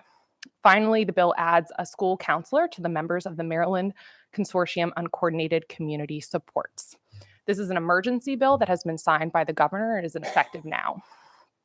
Next, I'd like to call your attention to 5 bills that have to do with labor and employment. The first one being House Bill 448, entitled Non-Public Education, Placement of Children with Disabilities, Teacher Salaries, or the Teacher Pay Parity Act. This bill requires that non-public schools which serve children with disabilities to receive special education services pay their teachers a salary that is equivalent to the salaries of public school teachers of similar training and experience in the county in which the non-public school is located. The pay parity must be achieved within the next 3 years, and the phase-in must begin in fiscal year 2024. If the costs to make the pay parity are not met by existing state and county resources, the local school board must include additional funding in its budget. The additional funding is to be paid for the state and the county in the same proportion as other costs paid for non-public schools. That is, 70% will be paid by the state and 30% will be paid by the county. Non-public schools cannot reduce other costs to make the pay salaries to their teachers. And finally, the Maryland State Department of Education is required to adopt regulations to carry out this provision of the law.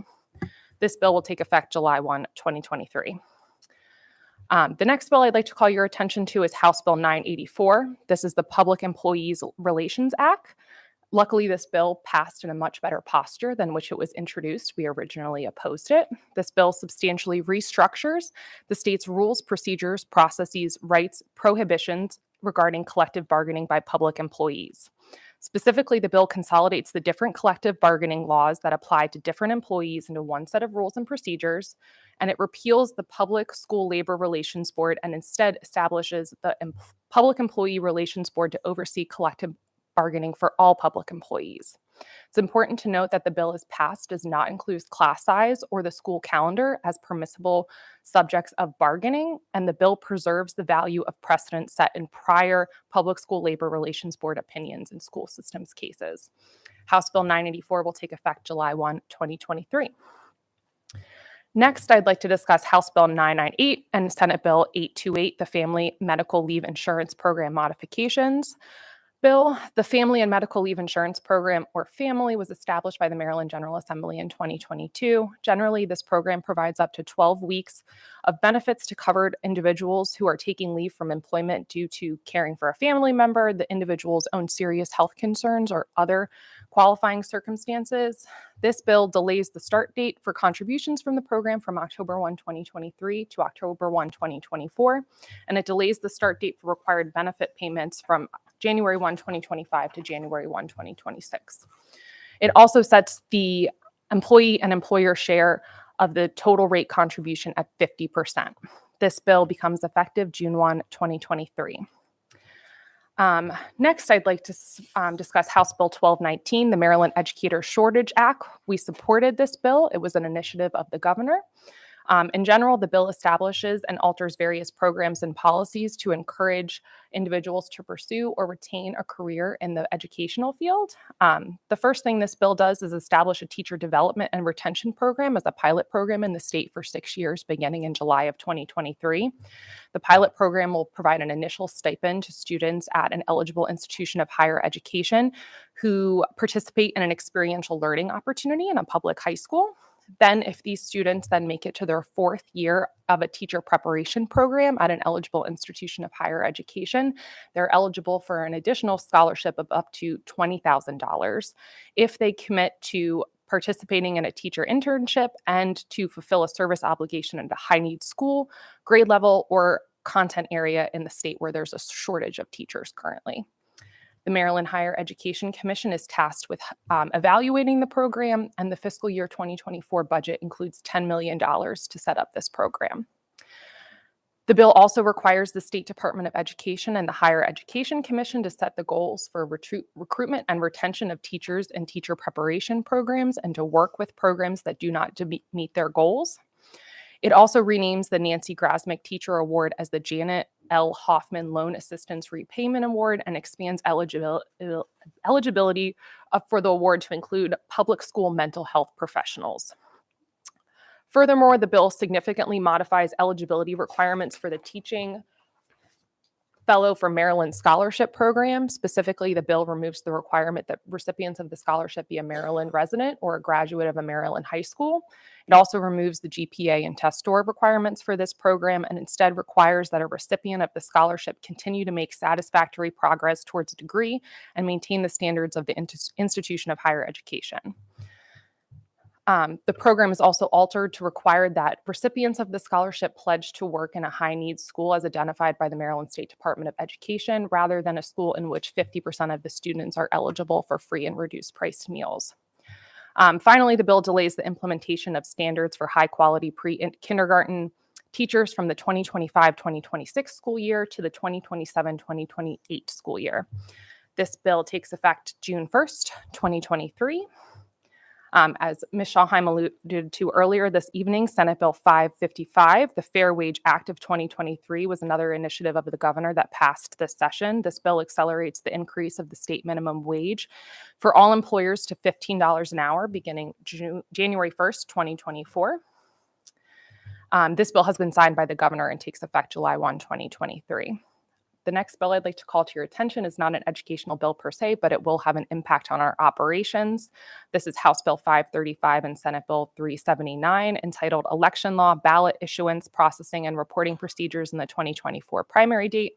This bill makes various changes to state election law, but most importantly for our purposes, it moves the primary date for the 2024 statewide election to be the second Tuesday in May. I believe we'll need to update our calendar accordingly. And this bill was signed by the governor and becomes effective October 1st of this year. The next bill I'd like to highlight for you is House Bill 1 and Senate Bill 868. This bill is entitled Civil Actions, Child Sexual Abuse, Definitions, Damages, and Statute of Limitations, otherwise known as the Child Victims Act of 2023. This bill removes the statute of limitations for actions for damages arising out of alleged incidents of sexual abuse that occurred while the victim was a minor. With respect to these claims, the bill raises the liability cap and minimum comprehensive liability coverage for a local school board to $890,000. The governor has signed this bill and it takes effect July 1 of this year. Next, I'd like to mention House Bill 1237. This bill is entitled Special Education Judicial Actions, Attorneys' Fees, and Related Costs. This bill authorizes a court to award expert witness fees and costs in addition to attorney's fees to the parent of a child with a disability who's the prevailing party in a proceeding that is held to resolve disputes about the provision of free and appropriate public education to the child. This bill is also effective July 1st of 2023.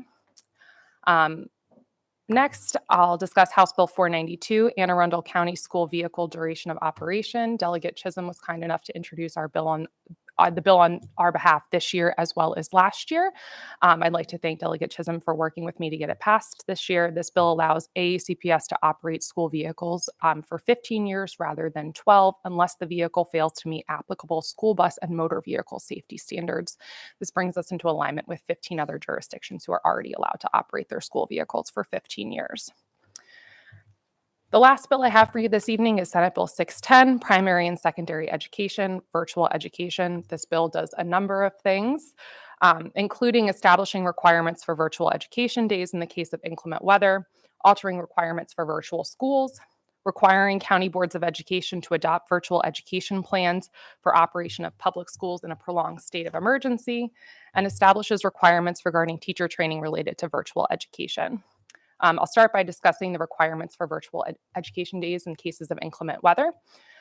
It's very similar to the existing process that was established by the Maryland State Department of Education. The bill authorizes local education agencies to use virtual education days in the cases of virtual severe weather.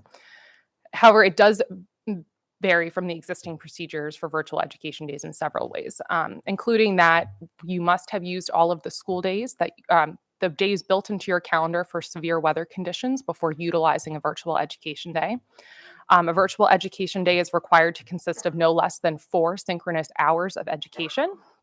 The bill permits employee organizations to negotiate with local school systems regarding the period of time that public school employees require for preparation for virtual education, as well as the time at which synchronous learning shall start on these virtual education days.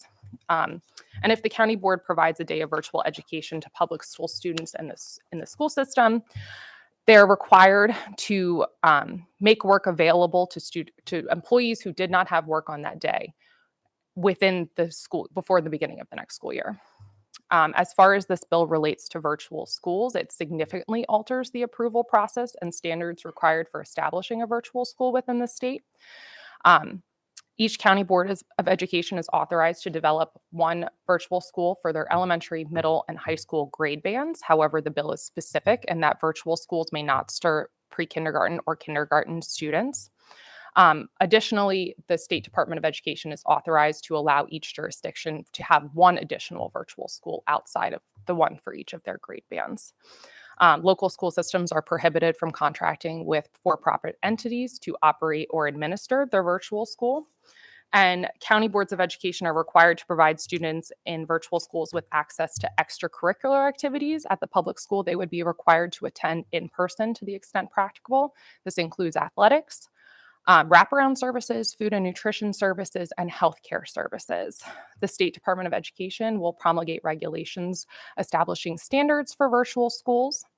The bill requires that teachers and education support professionals that work in a virtual schools must be employees of the county which operates the virtual schools. They must be subject to the collective bargaining agreement, and they must have access to professional development. Lastly, the bill provides that virtual schools operating in the state before this bill was passed have until the 2024-2025 year to come into compliance or to cease their operations. Finally, the bill requires that by June 1 of 2024, each local board of education adopt a virtual education plan for use in the case of a prolonged state of emergency. The plan must be based on the continuity of learning plan that was in effect during the 2020-2021 school year and must be updated every 2 years thereafter. That bill takes effect July 1, 2023.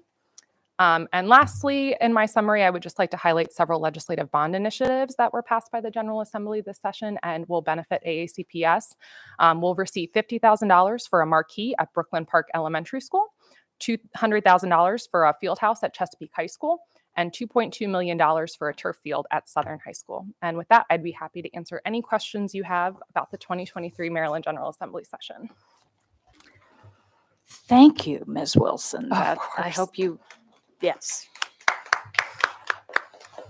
I hope you've had a couple of days to rest between that session and now. Absolutely.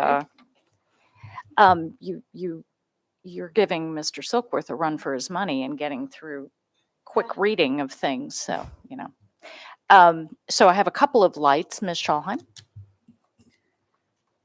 First, I want to thank you for your work this session. I want to thank you for this very thorough memo. more than 16 pages. About 16 pages, and just thank you for all your hard work Of course. and for the summary tonight. So a few things I had a question on. The first, it doesn't seem as though, and please correct me if I'm wrong, I did not see it in the memo, that our the holes for the MBCT extra stipend amount for school counselors, that didn't find No. its way through the MGA. I didn't think so, but I wanted to get that on the record. Is that something we're still going to pursue, or we're not sure at this point? I'm not sure at this point. I'd have to look into it. In terms of Senate Bill 610 and the sweeping changes it makes to virtual schools, as well as our inclement weather policy for virtual schools, will we have to go back and readdress that? We took board action on having virtual days on inclement weather days. I think that it all kind of wrapped together in this bill. Will we have to go back, and I assume we're going to have to go back and readdress our stance on this? And I to be in believe this compliance? legislation would supersede the departmental action that currently allows you to operate on virtual days on inclement weather days, and that you would have to go through the procedures that are outlined specifically in this bill now. Yeah. Sad that we have to blow through our 3 days before we can make use of the. I mean, it kind of defeats the purpose a little bit. We actively lobbied against that language in the bill. Yeah, that's sad. With regard to getting ourselves in compliance with our virtual academy students and extracurricular and sports at home schools, how much? Remind me, how much time do we have to get into compliance with that? Do we have to wait for MSDE to give us regs on that? They're going to promulgate regulations. I will say that we've been in touch with the Maryland Public Secondary School Athletic Association. They are going to address this issue at their next meeting, and we're also awaiting guidance from them on this matter. Yeah. I mean, it's something that I think all of us at some level or another wanted, but, being told we have to do it is somewhat different than us coming to that realization on our own timeline. So I just wanted to put that on the record. Lastly, House Bill 492, the buses for 15 years, finally, some common sense, good grief. And I would be interested in knowing, and I don't think you would know off the top of your head, but eventually what kind of savings we'll achieve by having that law be in effect. Yeah, thanks. That's it. That's all I have. Thank you. Thank you. Ms. Frank? Yes, thank you. No, I just really appreciate the update. Some of my questions were answered by some of Mrs. Schallheim's questions.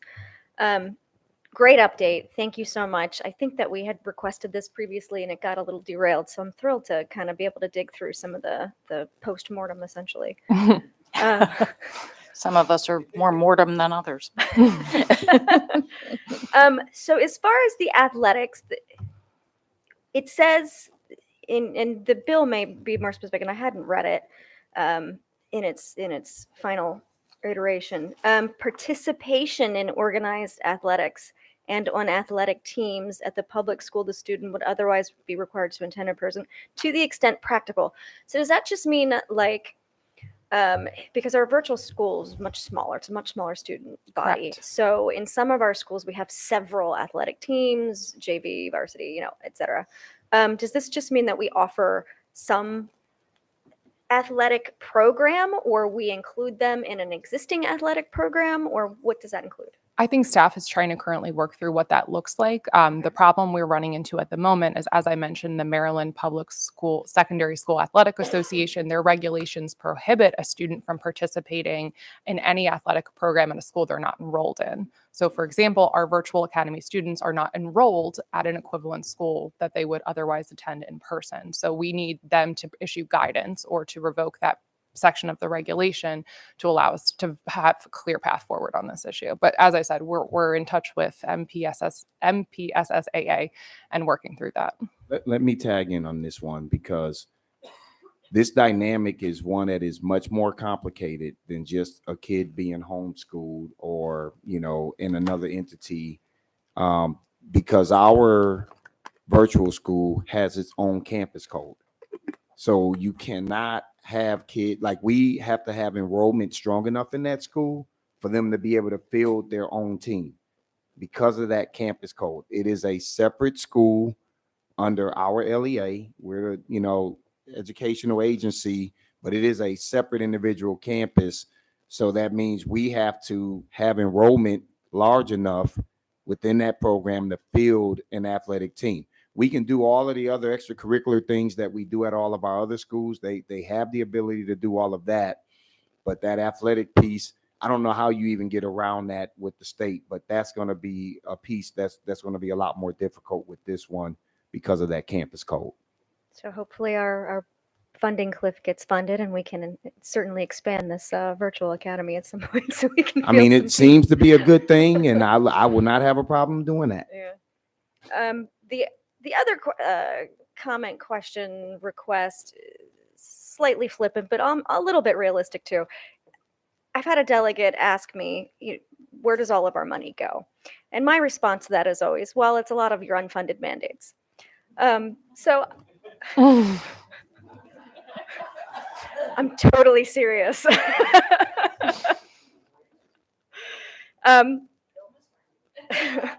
I would really like to know, and I don't know how much of a request this is, and I'm not going to burden you if it's a huge lift.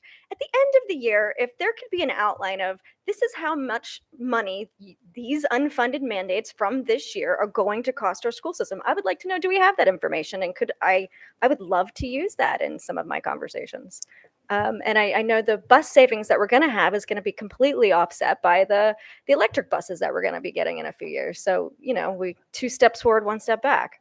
It may be difficult to calculate the exact total of the unfunded mandate. As I said, there are challenges we're working through, but I'm certainly happy to put together a list of the unfunded mandates and what we know things will cost and get that over to I you. will take a loose talking point for for any conversation in the future. I would appreciate it. If it's a huge lift, don't worry about it. But if you can put something together that's generalized, I would appreciate having it. Sure, I'll see what I can do. Thank you. And I do love this. So thank you so much for all your work on this. Thank you. Ms. Corkadell. So on a side note, for ask my question, I'll just say that I believe, Mr. Mosier, correct me if I'm wrong, I started when, as president, my legislative breakfast speech started off with please no more unfunded mandates to the entire delegation. And that sentiment still continues to ring true today. I just wanted to take a moment to express gratitude to Senator Alfrich and Delegate Howard, and hanging in support of advocacy, of course, Councilwoman Ledbetter, teaming up to well support along with our county executive and so many others for the Southern High School turf field.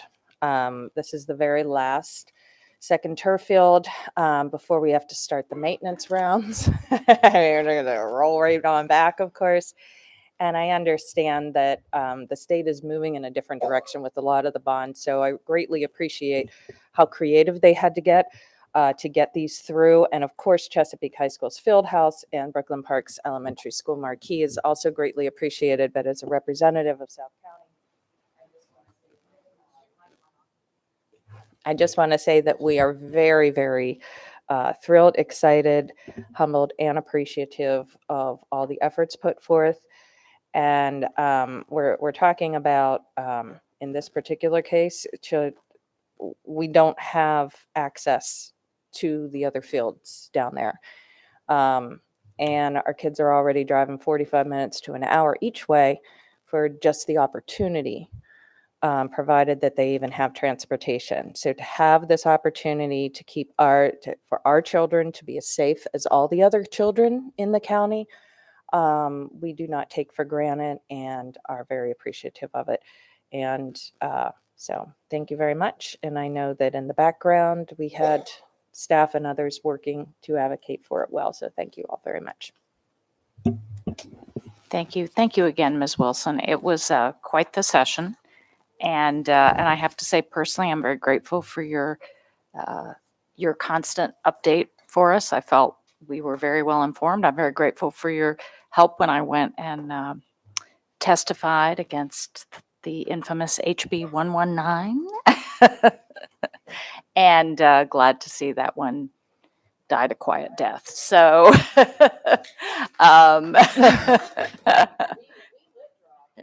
yeah.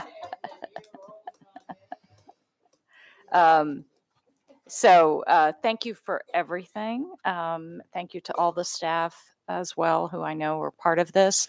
But I hope you get a break, Ms. Wilson, and before it all starts all over again. So, Thank you, my you know, pleasure. they'll be cross-filing next week or something. I can't keep up. But so anyway, thank you so much. Of course. So that brings us to item 7.03, opening and patriotic exercises code IKA. Dr. Bell. Madam President, we're here prepared to go through this process, so we'll have Ms. Wilson take us through this first reading. Thank you, Dr. Bedell. Again, for the record, Grace Wilson, Legislative and Policy Specialist, Policy IKA Opening and Patriotic Exercises before the board on first reading. The Office of School Performance and the Division of Curricular and Instruction are revising this policy, which provides guidance to schools on opening and patriotic exercises. Specifically, the policy has been revised to explicitly state that the American flag shall be displayed at every school building and in each school classroom while schools are in session. The language is also contained in our corresponding regulation IKRA, but it's now been highlighted in our policy as well. Following tonight's meeting, the policy will be posted for a 30-day public comment period and will be back before the board on second reading at the June 7th meeting. And with that, I'd be happy to take any questions you have on this policy. I see no lights. I just want to actually raise a question, perhaps better directed to Dr. Bedell. We heard testimony at the beginning of the evening suggesting that the pledge is not being taken at our schools. Do we have evidence of that? No, it's the first time I'm hearing of that, and I think as a new superintendent coming in, my assumption is this is a common practice that everybody does in every single school. So for me to hear this, I started texting my folks like, hey, is this true? So we're looking into it, and it will be addressed. That's all I can say. I don't know. I will add that state law requires that we make the pledge available in our opening and patriotic exercises. That language is stated verbatim in our regulation. It states that we require teachers and students to stand and face the flag and give an approved salute to the flag and recite in unison the Pledge of Allegiance. It also states that participation in the flag salute or other patriotic exercises should not be required of any student who objects to such exercise on the grounds of conscious or religious belief. And again, that is in accordance with state law. Mm-hmm. Okay, thank you. I just wanted some clarification. Look, I know I did it every day as a high school principal, but hey, I'll just assume. So I'll Yeah. look into that one. All right. Well, I think we can finally let you go, Ms. Wilson. Thank you very much. Okay, that brings us to item 7.04, Center of Applied Technology North Design Development. All right. Sorry, Ms. Rawls. It's coming. Madam President, the superintendent recommends approval of the Center of Applied Technology North Replacement Design Development. So moved. Second. Okay, seeing no lights, Ms. Howell. Ms. Dent? Aye. Mr. McGrath? Aye. Mr. Silkworth? Aye. Ms. Frank? Aye. Ms. Corkadell? Aye. Ms. Schallheim? Aye. Dr. Tobin? Aye. Motion passes 7-0. Thank you. Item 7.05, ratification of the negotiated agreement between the Board of Education and the Secretaries and Assistants Association of Anne Arundel County, SAAC. Dr. Bedell. All right, Madam President, the superintendent recommends approval of the tentative agreement between the Board of Education and the Secretaries and Assistants Association of Anne Arundel County. And for this presentation to the community, we have our Chief Negotiator, Melissa Rawls. Yes, good evening, Dr. Tobin, Dr. Bedell, and members of the board. For the record, my name is Melissa Rawls, and I am the Director of Employee Relations. The negotiating teams for the Board of Education and the Secretaries and Assistants Association of Anne Arundel County have reached a tentative agreement for fiscal year 2024, subject to your approval. In brief, the summary of changes as agreed upon by both parties include that all eligible Unit 4 employees will advance one step on the salary scale, and all Unit 4 employees will receive a 6% cost of living adjustment. In addition, all 191-day employees shall work 7 hours exclusive of a 1/2 hour non-paid, non-duty lunch period each day. The 4-day work week will occur from June 28th through August 8th, 2023. The teams diligently worked to reach an agreement that served the best interest of AACPS, SAAC members, and represents a continued commitment to Anne Arundel County Public Schools students, staff, and community. I would like to thank Mr. Bradley Darjan, the UNISERV director, Carmen Lita Mackell, who is the president of SAAC, and the SAAC negotiating team for their dedicated efforts during FY24 negotiations. On April 19th, 2023, SAAC finalized the ratification vote for this agreement, and I respectfully request your approval and ratification of the noted summary of changes this evening. Thank you. Thank you.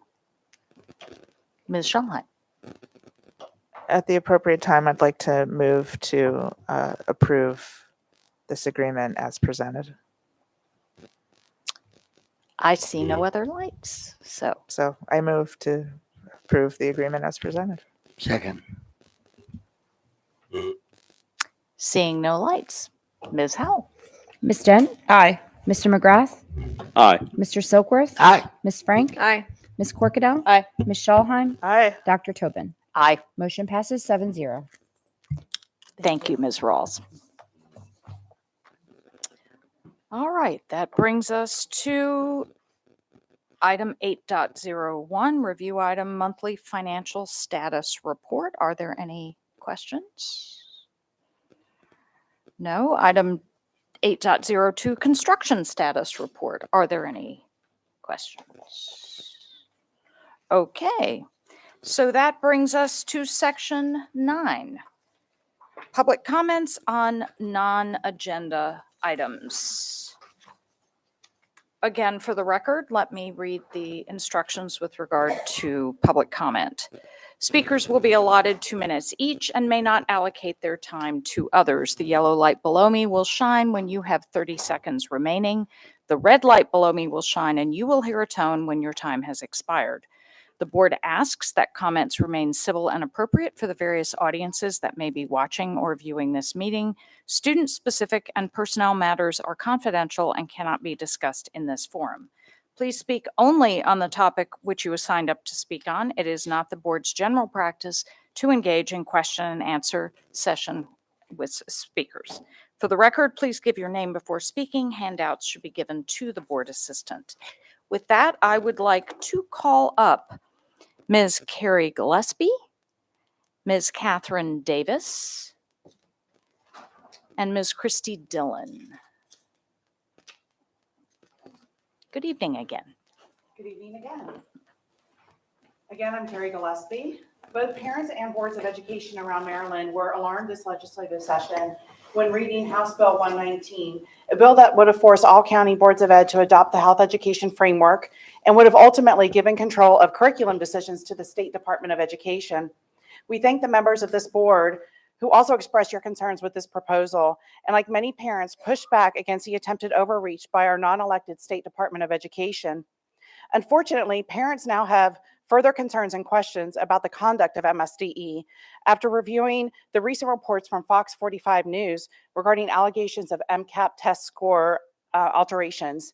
Though we recognize the AACPS board doesn't bear responsibility for the alleged alterations, we would support our board requesting answers and clarity into this matter on behalf of both parents and students. The combination of the allegations of these alterations with the initial delay and refusal by MSDE to release the scores last fall is alarming to parents. It sets off red flags that MSDE is either in the least attempting to hide results we already know are going to be unfavorable, or in the worst is attempting to alter them to their favor. Knowing the results of these tests is essential in evaluating our education system and assisting students who are behind in subjects. a number that we all can recognize has greatly increased, especially following the prolonged school closures and primarily in our most vulnerable populations. Transparency and timely release of test scores is the minimum expectation parents, staff, and our board should demand on these results, which takes valuable time away from our educators and children. I was really shocked actually to see the announcement that we're continuing with the testing in the spring when we don't even have results that are clear and concise from the testing that children had to go through a year ago. Delays in releasing test results are unacceptable. We need to have real conversations regarding the deficit our children experienced in their education and determine how to best assist them and educators with, as AACPS strives to do, eliminating all gaps. Lowering standards is not the acceptable way to do this. We must encourage each child to reach their full potential and assist educators in doing so. Please demand answers and accountability from MSDE regarding these testing discrepancies. Thank you all. Thank you, Ms. Gillespie. Ms. Davis.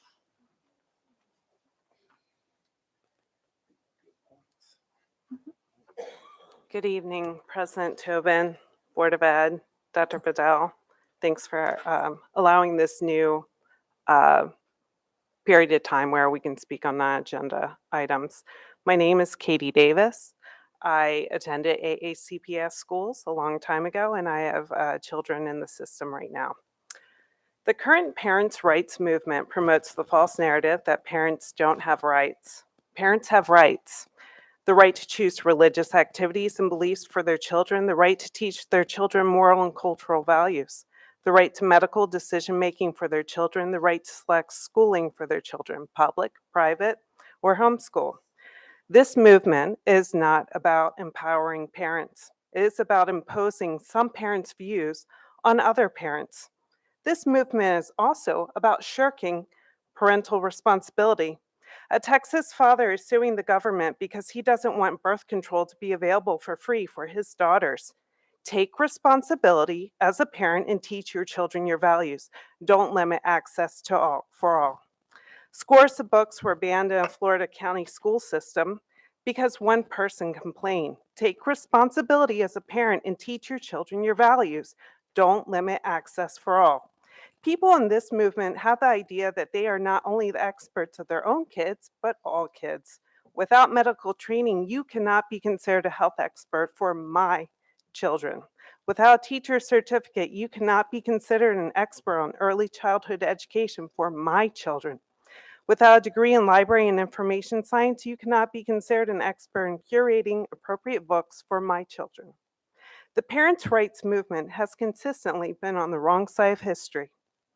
Evolution is a fact. The Red Scare was a modern-day witch hunt. Fighting desegregation was morally wrong. Today, they are wringing their hands over flags, books, sex education, trans kids, and the history of racism in the U.S. Sex education is health education. Trans kids exist and have the right to exist. Students need and deserve an accurate telling of U.S. history. I appreciate that the board has not been fooled by the rhetoric and actions of the parents' rights movement. I implore you to ensure it stays that way. I also implore you to make sure that people speak on agenda items. I think we saw a little divergence earlier. Thank you, Ms. Davis.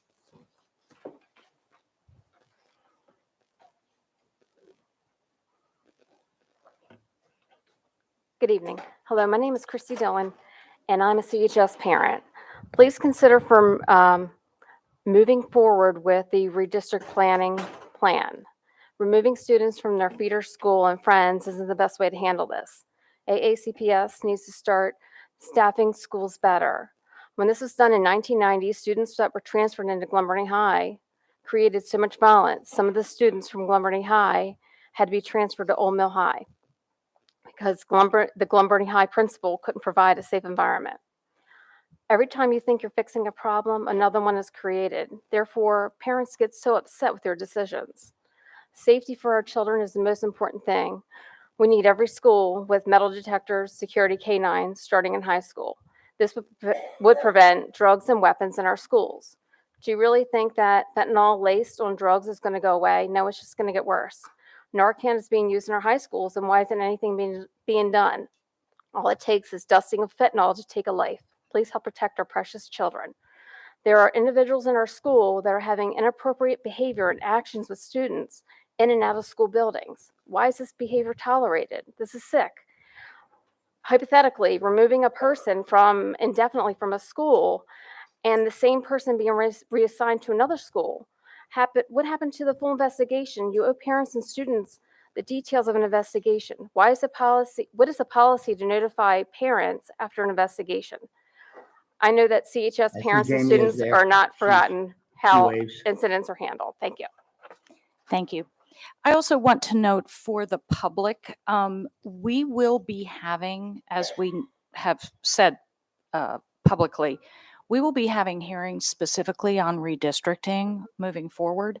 So we will not be taking comments here in the non-agenda items on redistricting because there will be specific public hearings for that issue. So I just want the public to know that going forward, just as we have budget hearings in January and we don't take commentary on the budget here. So I just want everybody to know that moving forward as we go on.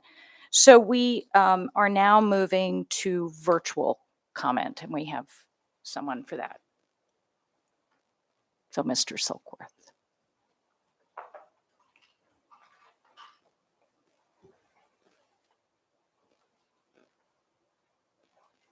Good evening, ladies and gentlemen.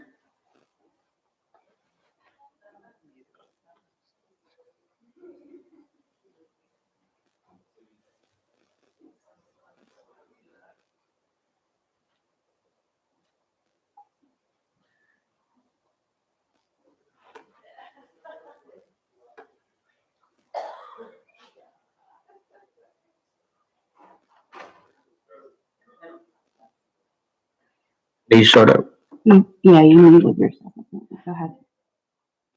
Ladies and gentlemen, we are now at the virtual portion of our public testimony. Speakers will be allotted 2 minutes each and may not allocate their time to others. Ms. Howe will indicate when your time has expired. The board asks that comments remain civil and appropriate for the various audiences that may be watching or viewing this meeting. Student-specific and personal matters are confidential and cannot be discussed in this forum. It is not the board's general practice to engage in question and answer sessions with speakers. For the record, please give your name before speaking. First of all, we have our speaker is Jamie Herman Cugnet. Good evening. Good evening. My name is Jamie Herman Cugnet, and I am the mom of an AACPS ninth grader. Dr. Tobin, Mr. Silkworth, Dr. Bedell, and members of the board. First, thank you for allowing stakeholders to speak on non-agenda items. I would like to address campus security, particularly after school hours. Just in my district, there have been at least 3 instances of dangerous situations of crimes committed that could have resulted in serious injury to student athletes within just the past 6 weeks. There are emergency action plans for every school for the event of a medical emergency on campus, but there is no guidance other than to follow school plans for an emergency event. Indoor protocol does not adequately protect students in the event of an outdoor emergency. AACPS spent millions on transportation studies. Campus security should warrant the same. Emergency drills are performed in school, but drills for after-school emergencies are not. Many of our campuses are open and have open sports fields where multiple groups of students could be injured within seconds. There are ways to make our kids safer on our fields. I implore you to find them. I would also like to thank Ms. Schalheim and Mrs. Frank for listening to me over the past few weeks on this subject. I appreciate it and thank you. Great, thank you. Well, that brings us to the end of our public commentary and I believe to the end of the meeting. So do I have a motion? Motion to adjourn. Second? I think that's a yes. Thank you. Good night, everyone. Have a good night.